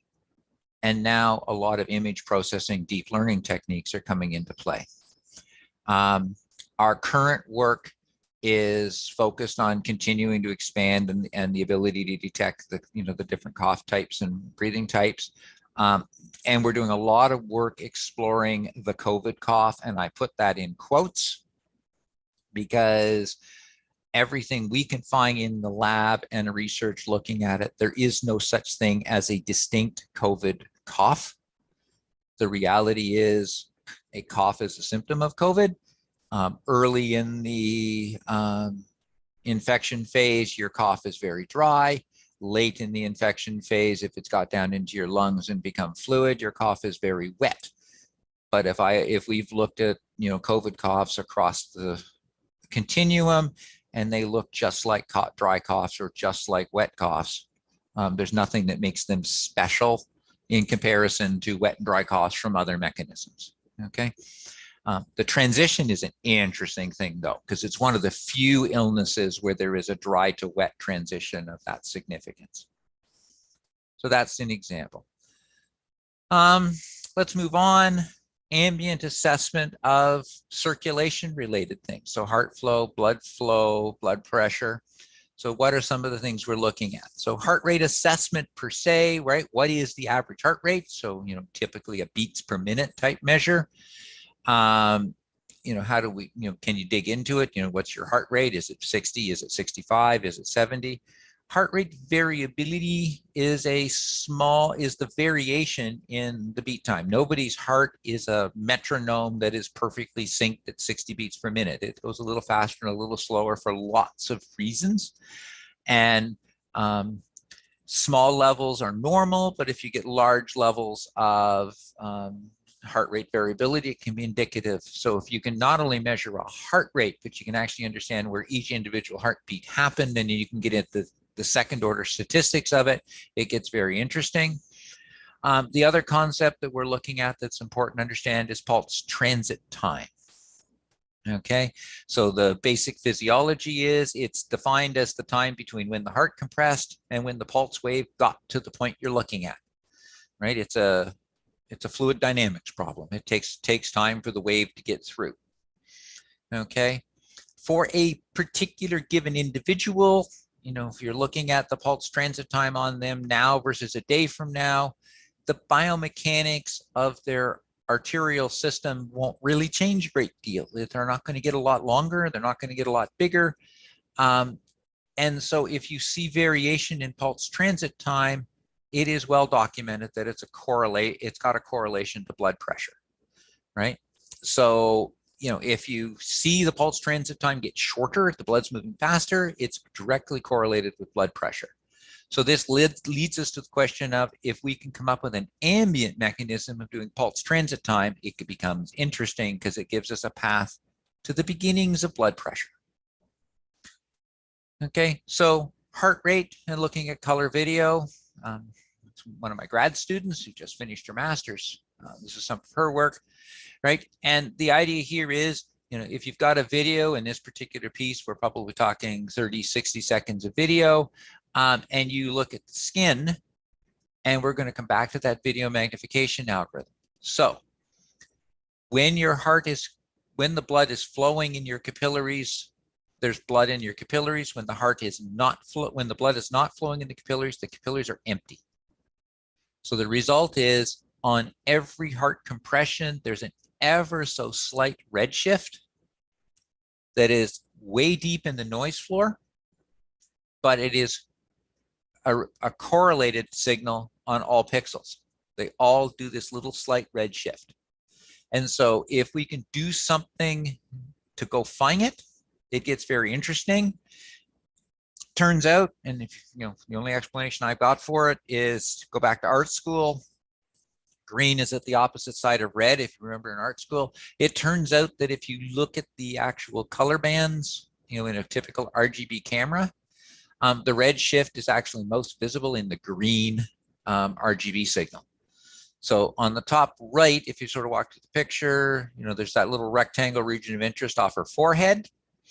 What has happened is all of the pixels in that region of interest have been added together, averaged. The green pixel is what we've grabbed out. And the top left signal in the quad chart is that average. Okay, if you sort of go counterclockwise, if you go to the bottom, that's a spectrogram of the signal at the top. And you can see there's that beautiful fat band in it around, if I remember correctly, I can't read it here closely, it's around 80. I know the individual, that should be what her heart rate is, through the spectrogram. And in the bottom right picture is basically all of the FFTs in the spectrogram just laid on top of each other. And you can see that there's this continual peak in the 80-ish range. And then at the top right is basically a really simple little decision algorithm, which is on every FFT, what's the maximum, what frequency is the maximum peak at? And you can see we're tracking on fairly well. Okay, and if the underlying paper for this actually has the PPG signal for it, it shows you that we actually followed the PPG almost exactly. Okay, so this is an example of work we're doing. The challenge in this work, you see where we're at. The challenge in this work is if the person's moving, the algorithm has huge, error goes up significantly. If the lighting on the person is changing, whether that's because the light is flickering or because they're moving, causing the light to change, it has some real issues. And another thing we're looking at really closely right now is skin tone has a direct effect on it. Darker skin tones, the algorithm has a lot more difficulty, and our current lab research is trying to figure out how to resolve these issues. Okay, thermal video. When Stephanie did this, I still couldn't believe it, right? But basically what Stephanie did, and Stephanie is absolutely an individual that is particularly thin-skinned. If you see her, you can see her arteries. But she actually did thermal video of her neck and was able to see the blood pulse in the thermal video on one of her carotid arteries. Okay, so there's some, it's just phenomenal that you can pull this stuff out deep into the noise floor. Okay, and you can see there the green is what she was able to pull out of the intensity level of the thermal video, and the bottom and the red was an actual ECG that she was using. Okay, one of the reasons that we're really interested in looking at heart rate and getting mechanisms from heart rate from thermal versus color is the color video is dependent on light. And if you want to take somebody's heart rate in the middle of the night when they're sleeping, it doesn't work very well.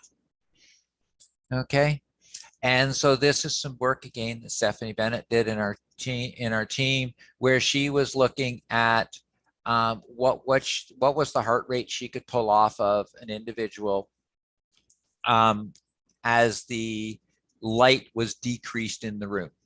And you can see there that the bottom line is the actual sort of, an ECG type measure.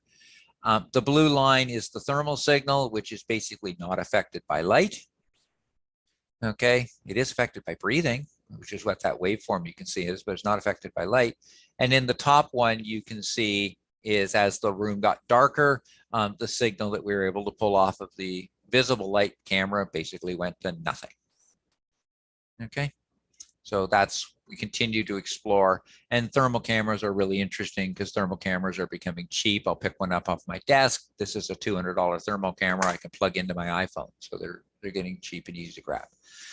Some other work that Stephanie did was looking at actually identifying blood flow, again, looking at images of skin and doing image processing on them, and to understand what was going on in the particular in the arterial system for blood flow. And you can actually see the two images. The one at the top is sort of normal blood flow. The one at the bottom, the artery's been cut off, and she was actually able to image process the fact that the artery had less blood in it. So it's just the beginnings of starting to understand blood flow. Blood pressure. So I made the comment, if you can get two different points in skin, or two different measures of blood, some way to get a measure of PTT. The traditional measure of PTT that a lot of people use is, the PPG off the finger compared to an ECG off the chest. But the reality is with video magnification, we can actually pull that signal out of two different spots in the skin. Why? The arterial distance from my heart to my neck is significantly shorter than the arterial distance from my heart to my wrist. So if we can measure the heart rate from those two different locations, if blood flow is speeding up, the latency, the PTT will change. And the only thing you really need to get a relative measure of PTT is the measure of the latency between two spots that are a different distance from the heart. Okay, so the top right is an example, another one of our grad students, where the top is sort of the basic image, the bottom is the video magnification of the signal with during a pulse wave and not during a pulse wave, where she's amplified out the shift and sort of made it go dark. And at the bottom is the graph of sort of, the fact that we can detect them and you can get that distance. And so Zhao Xuan's work basically started to introduce the concept that if we get this PTT measure in this mechanism, she showed that there is a correlation between this PTT and the blood pressure. So she was doing this testing, sort of resting and then go do some exercise. So she knew she was moving somebody's blood pressure. And it works. The one limitation of it, it's a relative change in blood pressure. So if an individual's PTT got shorter, their blood pressure went up. You don't know what it went up to, and you don't know what it went up from. So it's not an absolute measure of blood pressure. So that's still out there as a challenge. Some other things to consider that we've done work on, fluid retention and temperature. Okay, so the top right of the picture here is a particular one. So the comment here would be congestive heart failure being one of the examples, a kidney dialysis patient being another example, right? A characteristic of both of those illnesses is fluid retention. Okay, if I look at congestive heart failure, if a person is retaining fluid, that means the heart is not working very well for somebody with congestive heart failure. And it is a #1 feature of fluid retention means get to the hospital because you are in trouble. Okay, but one of the interesting things about congestive heart failure, or if you look at fluid retention, is during the day when we're standing up, gravity affects the fluids in your body. It gathers in your feet. Okay, when you go to bed at night and you're horizontal, it comes back into the torso.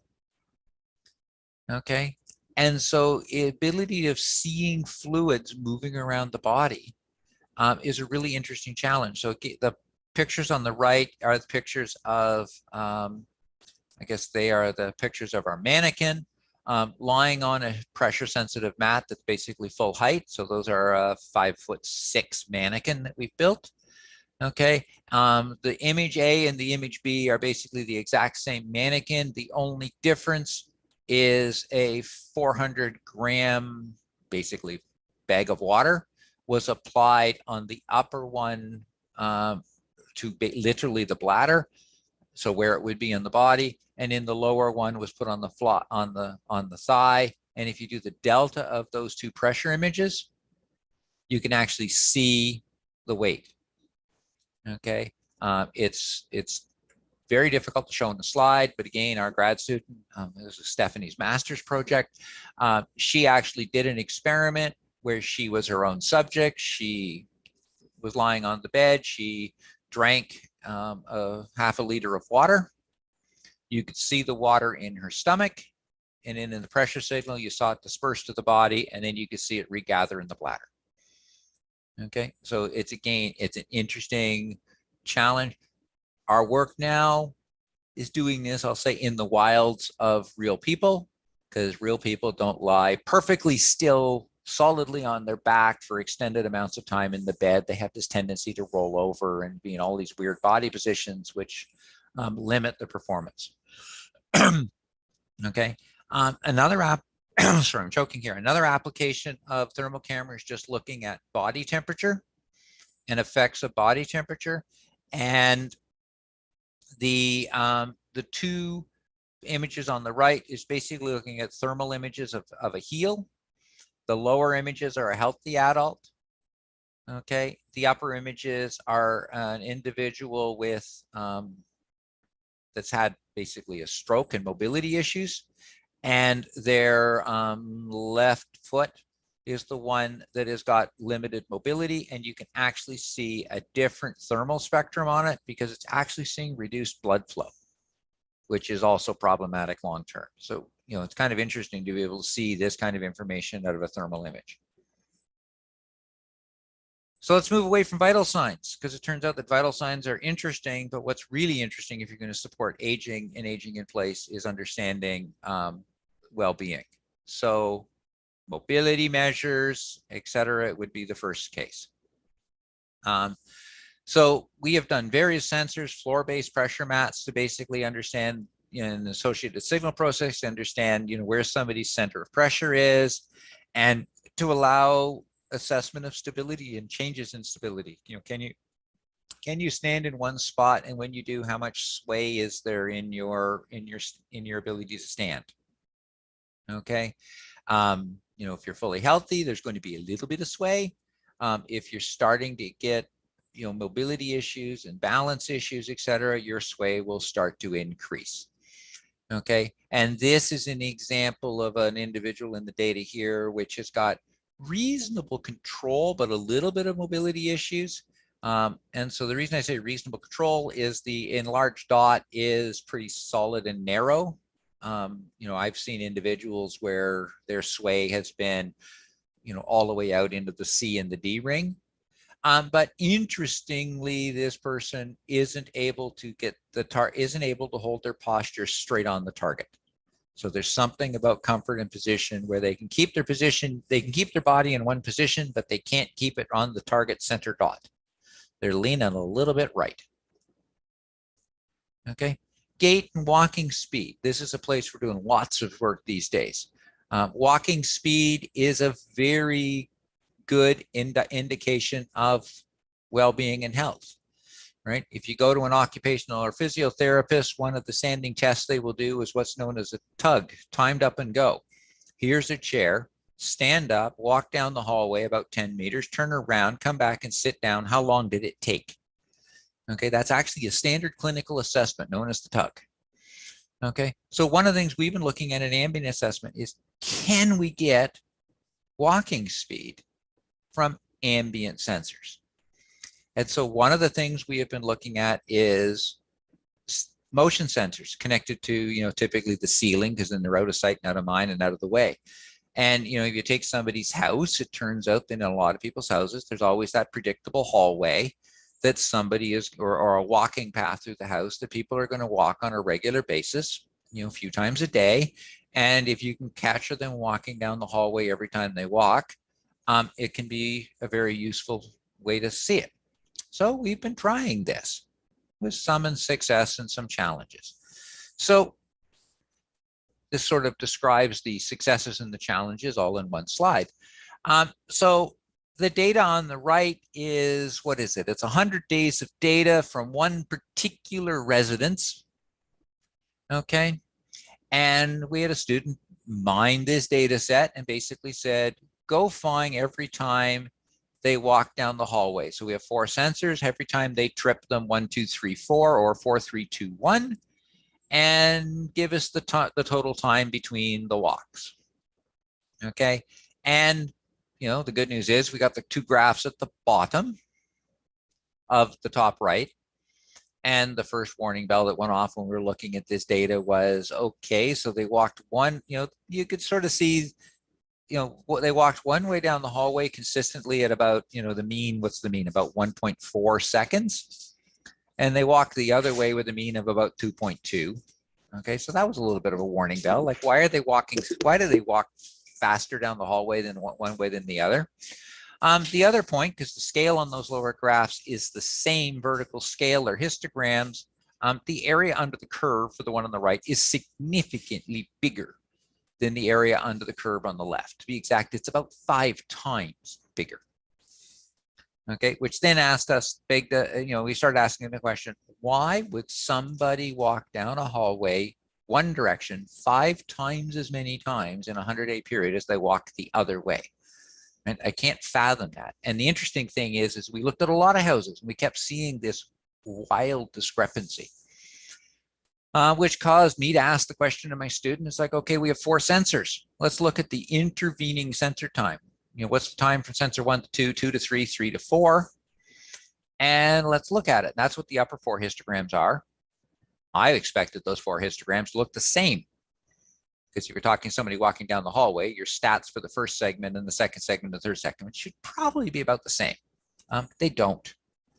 I then asked to draw the scatter plot at the bottom right. So basically that is an X, Y, Z coordinate where each of the X, Y, and Z is the time between the first segment, second segment, third segment. It should have an X equals Y equals Z straight line shape. It looks like a cloud. It is a cloud, right?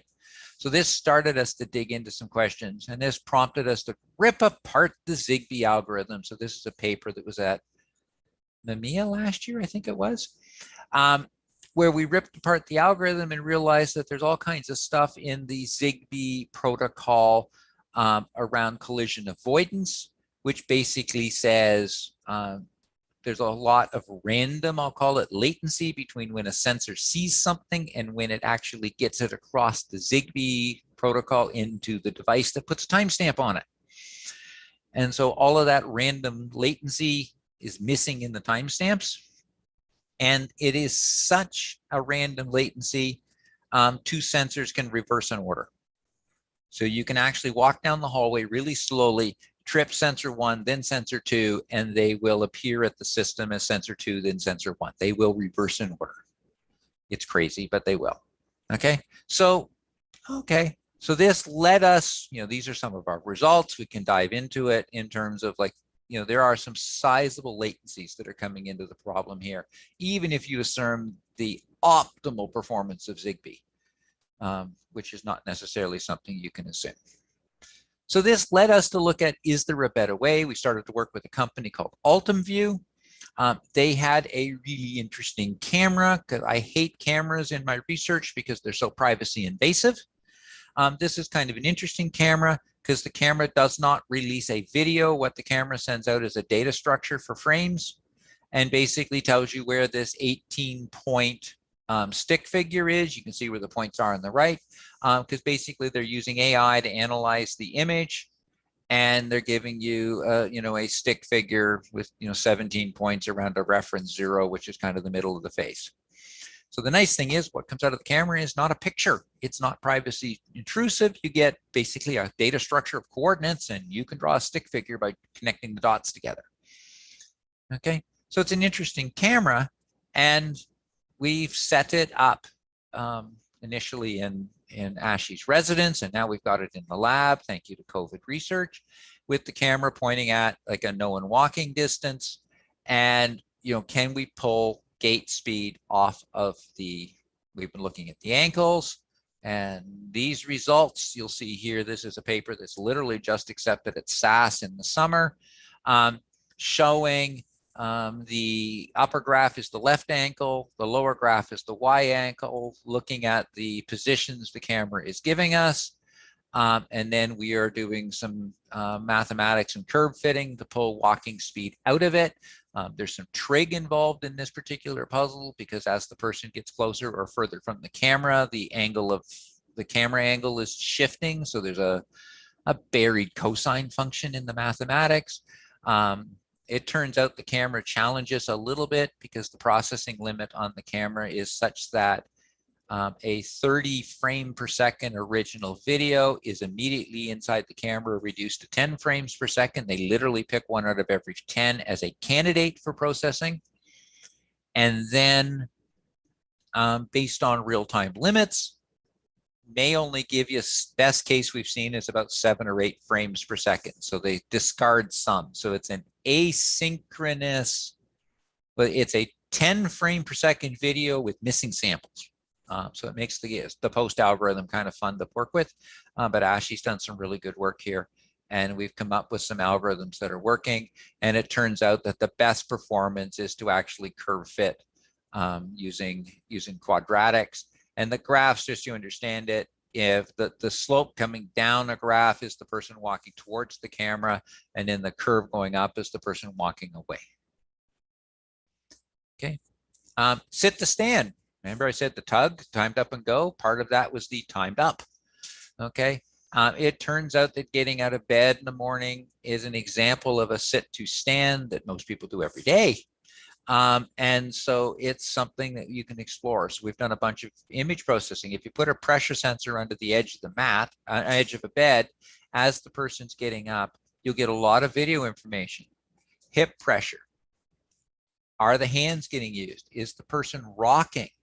Right? The pressure mat is giving you a bad video, but it's actually a very powerful video that you can get a lot of information out of. How fast did they exit? Failed exit. Did they get all the way out of the bed and fall back in? Did they have to rock and bounce to get the momentum up? Are they using their hands? Is there symmetry? Right? They used to always get out of the bed pushing both hands equally, and now they're not using their right. Why? Right? So again, it's a space where we're looking at a passive sensor stuck in the bed. People forget about them, that they're there. You can get this basic measure. So if I can do a gait line and I can do sit to stand, I've kind of got an ambient timed up and go, at least 2 of the sub measures of it. Okay. We've also looked at restlessness, pressure ulcers underneath the mat, right? If you're looking at the mat, you can do mobility assessment. And is the person moving or not moving? So the examples there could be, if I'm talking about aging living, restlessness during sleep could, one could be an indication of bad sleep. It could also be an indication of pain, which in some cases may be an unvoiced pain. The person hasn't told anybody about it. Lack of motion for somebody with mobility impairment, at risk for pressure ulcers. So again, we've done a lot of work in those. Bed occupancy. This is my own personal work. Turns out that just is a person in bed or not in bed is an interesting measure of well-being. It's a proxy for sleep. It's not a direct measure for sleep, because you can be in bed and not asleep. But it is a measure, a proxy, for patterns, overnight exits. When is the person sleeping? One of the symptoms of dementia can be a disorientation for time, leading to nocturia, so reversal of the sleep, the day-night sleep cycles, etc. appearing. So we've done a lot of work looking at different bed mats, including commercial mats. So the ones here, W is a mat from a company called Withings, was momentarily called Nokia when they were bought and then resold. They're back to Withings. E is a mat made by MFit. B is a mat that's on market in Canada right now. In North America, I'm not sure if they've got it in Europe, from Best Buy. And this was literally looking at, how accurate are they for detecting in-bed events. And I was specifically looking at, this is literally my own bed, accuracy, false positives and false negatives. Okay, and they're very interestingly different technologies. Withing is a pressure sensitive air bladder. MFIT is a pressure sensitive capacitor. Best Buy is an adaptive pressure sensitive capacitor. So it actually has algorithmic things within it to compensate for mattress weight. Okay, and you can see there a significant difference in their error performance on detection. Okay, so moving on. Cognition is another interesting space we spend a lot of time looking at. One of the questions would be, serious games is the research space. We've collaborated with some colleagues out in Calgary. Thank you to our friends in Agewell, and started to look at the concept of, can we use gaming? Early work where we played with things like word searches and Sudokus. Were challenging puzzles to work with, because the example would be Sudoku. If a person never wanted to do that type of puzzle in their life, it's a very terrible thing to now ask them to do as a measure, because they don't like doing it, let alone can't do it. Same thing with word searches. People like them or hate them, but there's also a certain amount of, history in them. And in some cases, they can be very problematic if you're talking about people with cognitive decline, because they actually require a certain level of cognitive ability. So there's a barrier to using them. So we started looking at, can we go to simpler games, and also sort of brought in some medicine knowledge, which is, one of the characteristics of dementia. It's an unlearning process. Okay, so if you want to build something that somebody's going to engage with in dementia, you actually, the best thing to do is, what would they have done when they were 9, 10? And then can you build forward from that? Well, every 9 and 10-year-old that I've met in East North America at some time went to the carnival fair, whatever it was called, and played the physical whack-a-mole game. Well, if we can come up with a reasonable rendition of that on a tablet computer, they know how to play it. Okay. The tweak we did to it, which we found was interesting, they learned how to play it, was we introduced, I've shown both icons up on the picture. It's a bit of a fake one. We never had more than one when they played it. We had both moles and bunnies, because moles are what we hit. It's called whack-a-mole, and bunnies we like. We don't hit bunnies. And that just tweaked the cognition in the test a little bit, because no longer was it, a C motion hit it cognition. It was a C motion, what is it, do I hit it decision process. So it just made the cognitive step a little bit richer, and it was very interesting. If you do sufficient, the game started at a low level in terms of performance and speed. If you did sufficiently well at the level, we sped you up a little bit. Typical test was 15 rounds. Just to prove we hadn't capped our capability, one of our teenage students that was working with us as a high school summer student during the lab, and I was a serious gamer, she never managed to get it to level 15, which would be the top level. She got it to 14 once. So what we were looking for, just having that confidence that we weren't going to have it in research capped.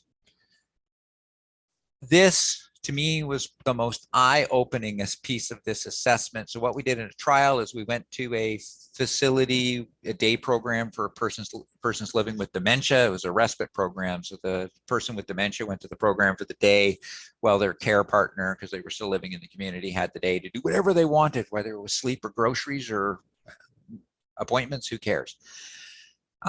This particular individual that I graphed here had a, what was it? Not a MoCA. It was we had MoCA scores. It was a MoCA score in the single digits. So a perfect MoCA is 30 single digits, puts you well into moderate, if not severe dementia. And what I found particularly amazing, so what they did is they came to the session, they come every Tuesday, every week. This particular individual, when they showed up on week 1, it's the blue line on the left. They never had enough performance to get out of level 1. I could see in the underlying performance in their data that they were getting better, but they never got to the threshold. Week 2, when they showed up, their performance was basically where they left off in week 1, and that's the orange line on the left graph. Week 3 is the yellow line.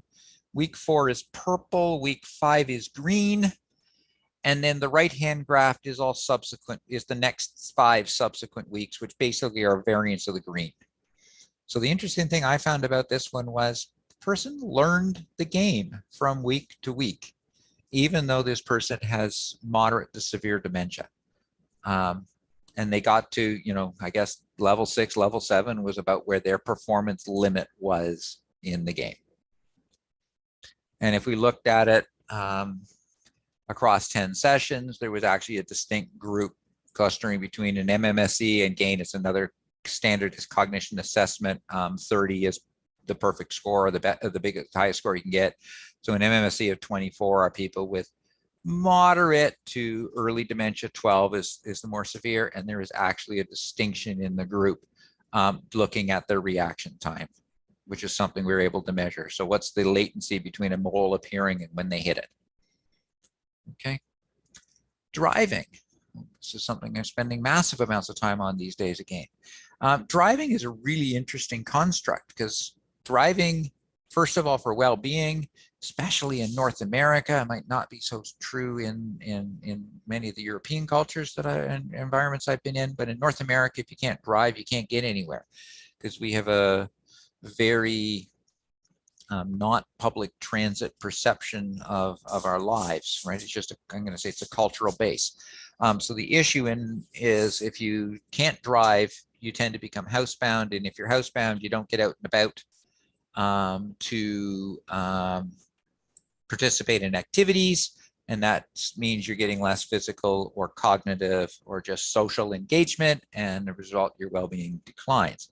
The opposite is if your physical health and cognitive health is such that you can't drive safely, under most Canadian jurisdictions and some US jurisdictions, physicians are actually required to report a patient who they feel is no longer capable of driving to the relevant Ministry of Transport to have the license suspended. So there's this interesting tight tie in there. But the other piece of it is driving is a really interesting cognitive process. You have to navigate, you have to operate the vehicle. There's cognition at all kinds of levels involved. So we've done a lot of work looking at driving. One of the examples is, this is some of my own work, looking at driving and sort of deceleration in this particular case. I've also looked at acceleration. It turns out that people have different acceleration and deceleration behaviors that's actually distinctive from person to person. And every person that I've ever looked at actually has this two-phase linear model where they have one particular way they decelerate if they want to take a little bit of speed off the car, and they have a sort of cap out at the deceleration if they're taking a lot of speed off the car. And they always have this elbowish shape to them. Okay, and we actually showed in some of my own work, we can actually tell the difference between drivers with this feature. Like who is driving? Behavior change, we've done a bunch of work looking at understanding how people's behavior change by looking at longitudinal data for an individual with and without cognitive decline, with and without physical decline, by looking at their coefficient of variation and understanding how their driving is changing. Trip complexity is another thing we've been looking at, like how far do people travel, what is their complexity? Because again, if we can see somebody changing in complexity, it may be a hint that something's going wrong and they're starting to make things simpler in their lives, and they're compensating. They're no longer going to the grocery store that's far away from home. They're going to the one closer because it's what they have confidence to do. Okay, so we're seeing a lot of stuff come out there. This was an interesting one we did around driving simulation. So we had a bunch of drivers run exactly the same driving simulation route. It was basically the equivalent of a basic driving test, was what they were being asked to do. We had 3 groups, a bunch of healthy controls, and 2 groups that were diagnosed with dementia, but one subgroup was Lewy body dementia and the other subgroup was Alzheimer's type dementia. Okay, and the roughly balanced group, turns out the Lewy body, you get what you get when you're trying to recruit, so it's a little bit gender imbalanced. Okay, but the interesting thing is just because you're healthy doesn't mean you're a safe driver, and just because you've got a dementia diagnosis doesn't mean you're an unsafe driver. So we actually had them drive a driving simulator, had an expert observer assess their driving, as to whether it was safe or unsafe. And you can see on the right what the expert observer's assessment was. So yes, the preponderance of the people with dementia were declared unsafe and the preponderance of healthies were safe, but it isn't an exact match. Okay, and so this is my testing. In interest of time, I won't go through this in details. We had them run a simulation drive, and the question was, what could we see? So what we did is we took all of the simulator scores that came out and said, what can the simulator see? Because expert labeling of driving assessment is painful, because it means somebody has to either watch them drive or watch a video of them drive. It takes time. So the first thing we did is we basically said, okay, can we build classifiers that will be able to detect the safe and the unsafe drivers from each other? Turns out we did pretty well. Okay, so there's some error in there, but it actually works pretty well on being able to tell them apart. Okay, this was, and then the next question was, okay, we've got their diagnosis definition. Can we actually tell them apart? Can we tell the people who have dementia from their driving behavior from the healthy controls? And the results are very similar. If I go back a slide, they're basically very, very similar in terms of error performance, which is interesting. The next graph, which is, or the next chart, which is the one that I actually personally, we want to find more data on because we want to dig into, because I found this particularly eye-opening, was we asked the question, could we actually distinguish between the dementia categories in the driving simulator results? And so if you look at the table at the bottom, loosely speaking, the 4 and the 3 in terms of the error cells are the people we got wrong in the table above. But the 2 1s are the only ones within the dementia groups we got their dementia category wrong.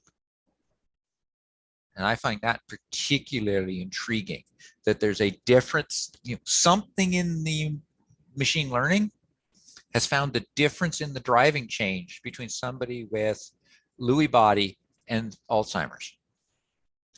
And that's our next project, right? That's something we really want to dig into.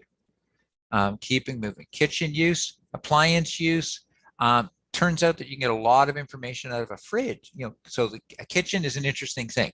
If you don't eat, you are not well. If you're not well, you don't feel like preparing meals, so you don't eat. So well-being is very much tied to this eating behavior. So the question is if we understand what's going on in a kitchen, can we build a lot of knowledge about what's going on in general? This is an example. If you just, contact sensors, we have all these sensors in smart homes to know whether the front door is open or closed. Well, if we bolt it onto the side of if we put it onto the side, I shouldn't say bolt, if you glue it to the side of the fridge, you now know when the fridge door opened and closed. Okay. And you can see this is the simple one for a particular residence, the classic trimodal pattern you would expect to have in a kitchen, right? Breakfast, lunch, dinner, maybe an afternoon and a late night snack if somebody's opening the fridge. It's a very typical pattern you'd expect to see. Okay. Another place we've been looking at is power use. Turns out that various appliances have different power signatures. If you can look at the power that's coming in terms of into the house, in terms of total power, and then deeper into it, getting into reactive power and the transients, you can actually identify what was turned on with some reasonable performance. It's a very intrusive test because somehow you have to get access to that current measure, right? To be able to get at the power, the actual power line coming into all of the different appliances. Thermal camera, I'm going to come back to it. Used to be extremely costly. Now they are low cost. I think I have 6 of them within arm's reach of me right now. Seek and FLIR both make basically add-ons for your smartphone that you just plug into the Lightning or the USB-C connector, and you now have a thermal camera, and we can start to look at what's going on. So, an example, having a camera pointed at the stove, you can do safety. The stove's left on, the pot's pulled dry, and then more recently, we're starting to look at meal complexity and cooking behaviors. So if I jump to the next one, this is latest and greatest work. We just submitted it for review, which is, we take thermal data, you go through a sequence of image processing on the left, and you end up with basically a view of what's the, understanding in the image, what's the hot pan and what is the what's being cooked within it, and looking at contours and shapes and understanding what it is. And the one that was particularly interesting we're looking at is the cooking of various meat types, steak, pork, chicken. You end up with this really interesting, unique factor, which is if you look at the temperature of the meat that's been found in the image, you'll actually see these events in it where the temperature of that thing drops because it's the spatula coming into the picture. It then increases in change because the person flipped it and what was against the pan popped up to the top, and then it starts to cool on the top surface because that's now exposed to the air. So we've, these interesting features we can start to pull out of it to distinguish between us cooking a stir fry and cooking different types of meat. Because again, getting meal complexity is really interesting.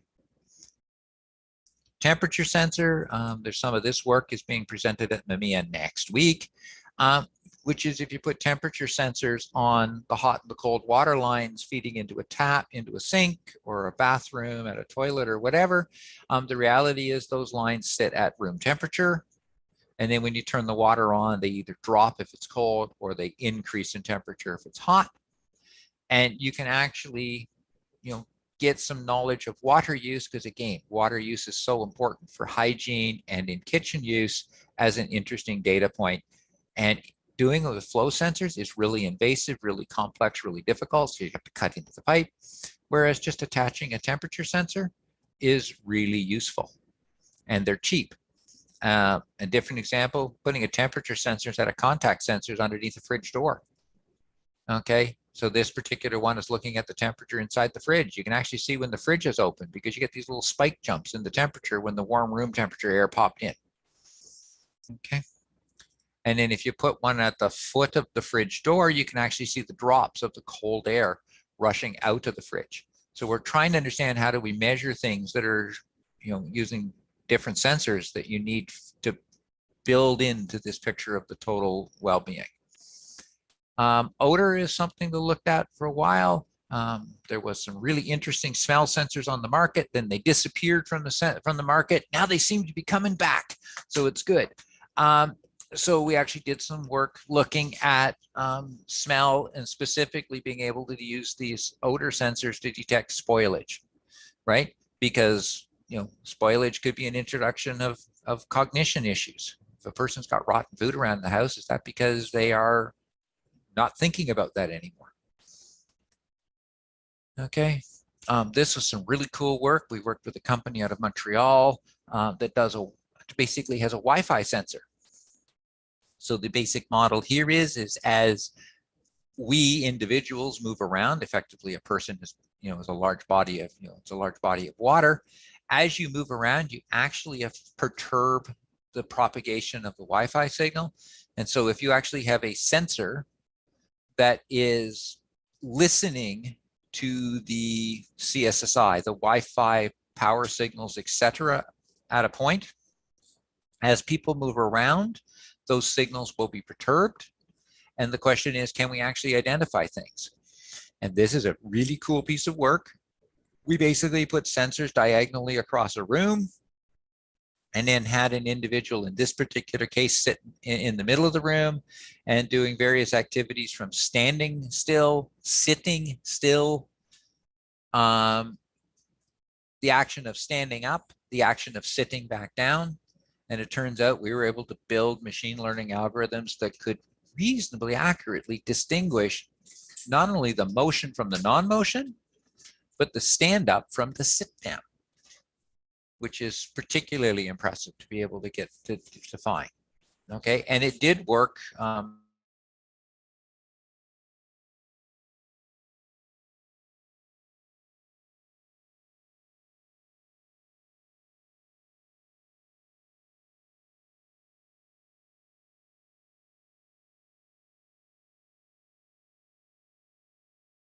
The supportive and sorry, stop moving stuff. My partner's moving stuff around and things are jumping here. You have a person living with dementia with a care partner, and as they're moving, as they're in the middle of the night, they can get up They can be confused because of the dementia, but when it is or where it is, this can lead them to literally walk out of the house because they're panicked. They don't know where they are. And that can cause, I live in Canada. We get these ugly things called snowy winters. We will regularly have, an individual reported as dying because they were, left in the middle of the night on a frozen winter night in their pajamas. Okay, so the question here is, can we come up with some interesting alternative methods? And the other thing people don't think about with that person who might wander out of the house is there's also a demand and a load on their care partner. They go to bed at night worrying, is tonight the night that my loved one walks out the front door and I sleep through it? So they don't sleep well. So we looked at a system where we adapted smart home technology, where if the person got out of bed, hence my interest in bed sensors, we turn on a light, give them that cue for destination. If you get out of bed 2 o'clock in the morning, it's normal. You're probably going to the bathroom. Okay, that would be the sort of visual indication of destination, and they could then go back to bed. If they went somewhere else in the house, we would have a smart speaker, honey, it's the middle of the night, go back to bed, in the care partner's voice in first language. Okay, because that's what they would recognize as a voice they'd expect to hear, and it's the language they're going to understand, and in which case they turn around and go back to bed. And only if they got to the door would we wake the caregiver up. And the interesting thing we got up there is, an example, PLD used to get up every night, in the bathroom from 50 to 60 minutes, went to the kitchen once. It's kind of interesting. The go back to bed announcement was only played in that house once. And if we look at the caregivers, their depression scores improve from a 13 to a 7 on a dementia matrix. The interesting thing from a research standpoint, this just introduced a whole new concept of what's the user interface between a home and a person living with dementia. Because if I'm turning lights on and I'm making a smart speaker say stuff, I just created a user interface between that smart home system and a person living with dementia that isn't a classic keyboard mouse monitor. And one of our future looking research bases is how do we build on that? Because it's a completely new UI perspective of how do you communicate to a person living with dementia through interesting, novel, new communication means. So bringing it all together, we have a bunch of things we need to consider. Privacy versus autonomy.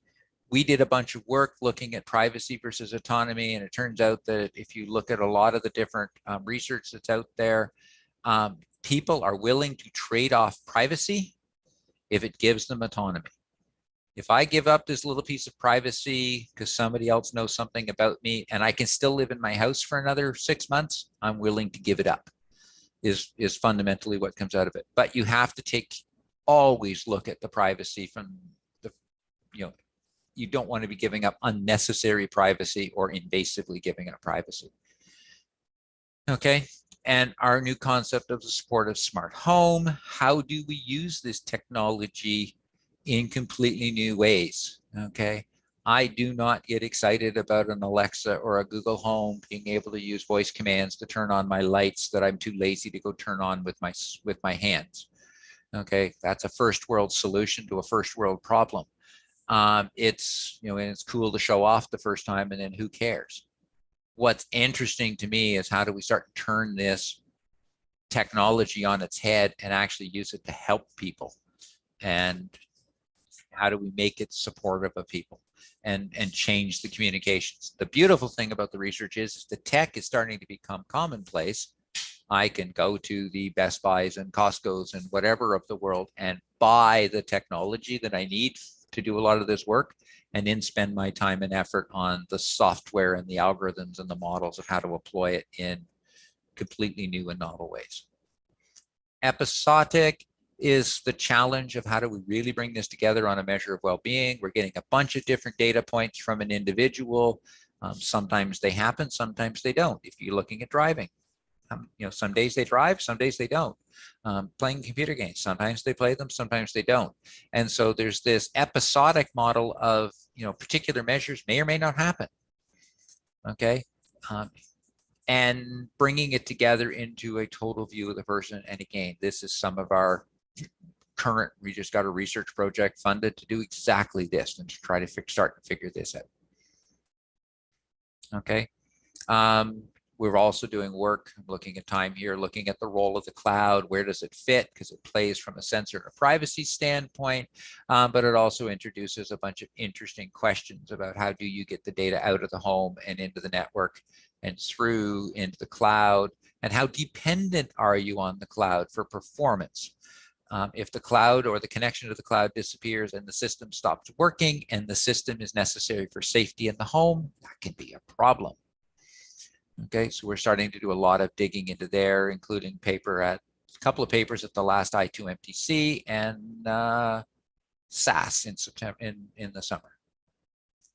Okay, and this is specifically what we were presenting at I2MTC, is looking at the issues of managing the data flow coming out of the house in various ways and using dual machine learning models, but enhancing the dual machine learning models and then in there because they need to handle a reality of a network that has latency, jitter, and perhaps packet loss.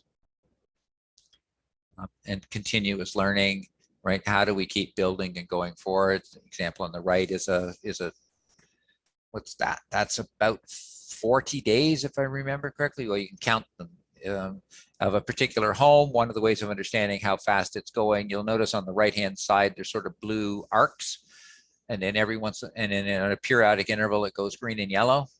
Each of those green and yellow bands is a weekend. So each ring is a day. This particular couple stayed at a child's house every weekend.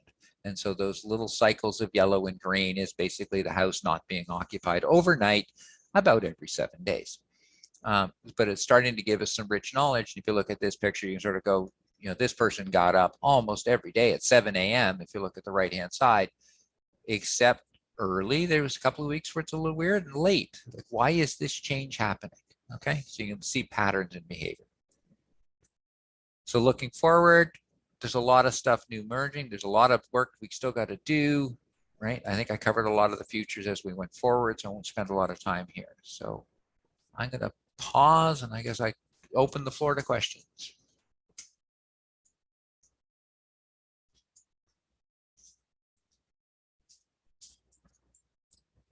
I'm not sure what the model you're using for questions is, Bruno. Is it chat?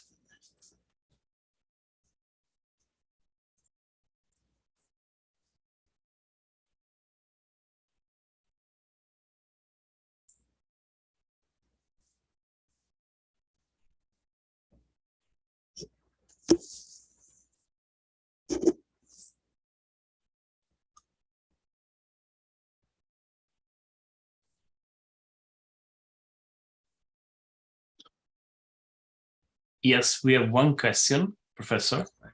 You can see, you can read on the chat. Yeah, diabetes. Yeah, so I agree with the statement. Diabetes is a major question. In the interest of focus of research, our research team is not spending our efforts on trying to look at a non-invasive ways of doing blood glucose level. I know of people who are doing that, and they're better at it than me. It's just purely a case of research focus for our team. When I look at our work as a team, there's a few places we spend our efforts in really looking at algorithmic methods, pressure mats in beds, video magnification being a couple of them. And then we spend a lot of our effort working on how do we bring the data sources together. And we welcome bringing in somebody else's better sensor for doing something we're not good at. And so, I own a pile of classic glucose devices in my lab of, take the blood or drop and put it on the device with the classic invasive method. And if somebody comes with a non-invasive glucose algorithm or method, I will grab it really quickly and build it into our puzzle. Because I agree completely that diabetes in the aging spectrum is a huge issue in question. Yeah.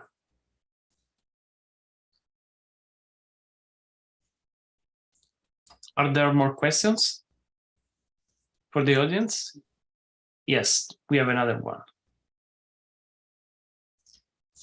Ataxia. So I'm trying to parse that definition. Is that a oxygen level? Giving me a medical diagnosis if I can't parse. I'm an engineer, I'll admit it. Yeah, me too. Yusoma, Rashid, you can explain the ataxia, please. Ataxia. You can open your mic. Yeah.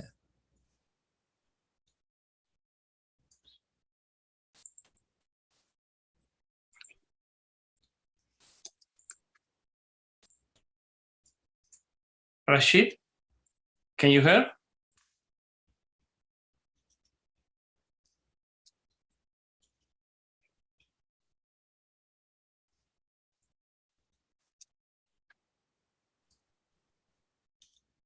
Okay, it's a rare genetic disease, he's saying. Yeah, so I'm just trying to.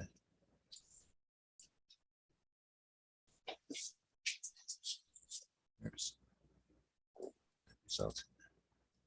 Movements and muscle coordination. No, Okay. so it's a muscle coordination issue. So, so the way I would answer that would be a lot of our work from the engineering standpoint is very much focused on getting better assessment of the symptomatic attributes of illness and stopping well short of, I'll say, the diagnostic step of, this individual has X or Y. Okay, I'm just scanning this from the standpoint of, the questions here around it. And it would be, if I look at some of the symptomatic things that I would expect to appear that we're absolutely looking at, mobility and gait and things like that. So as the nervous system is declining, if a person's gait speed or gait characteristics, stride length, all of those things are starting to change. I am really convinced that this AI cam we're looking at could be really interesting to dig into because we're actually following body parts in a non-invasive way. Similarly, the bed exit, right? Yeah. Symmetries, use of hands, non-use of hands are something we absolutely pull out of that. And so, what we are trying to do would be coming up with the results, which is, this person used to get out of bed symmetrically. Now they're getting out of bed asymmetrically. If you give that data point to the doctor can now use it to get to whether it's a diagnosis or a treatment plan, but it's at least a ground truth measure of a symptomatic change. Okay, so in a roundabout way, yes, but really, we're looking at the generic symptoms of it.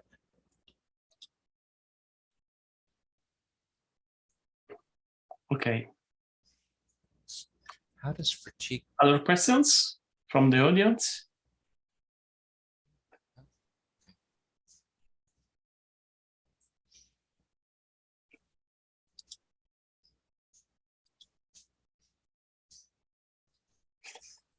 Okay, it seems that we do not have any other questions, Professor. So I would like to thank you, for your interesting lecture. And so at this point, Bruno and Professor Brunando has a problem, has a connection problem, and for this reason, he cannot come. Okay. But in any case, he greets you. So thank you, and I'll see him next week in Sicily. So that's great. Yes, Taormina. Yes, Taormina, right? If I remember.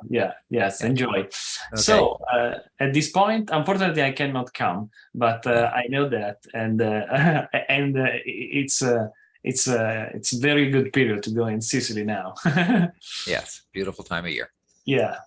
So at this point, guys, so we have the test. So you can see on the chart the teacher's assessment and the learning assessment. So I will send you an email with these links too, okay, in a while. So please feel free to copy and paste these links and to compile, to fill the forms. And so at this point, then we will see on Monday afternoon, when there is the other lecture on the day 4th of this PhD summer school. So thanks again to Professor Bruce Wallace, and thanks again for all of you for attending this PhD summer school. Okay. Thank you, everybody. Have a great day. Bye-bye. You too, Professor. Take care.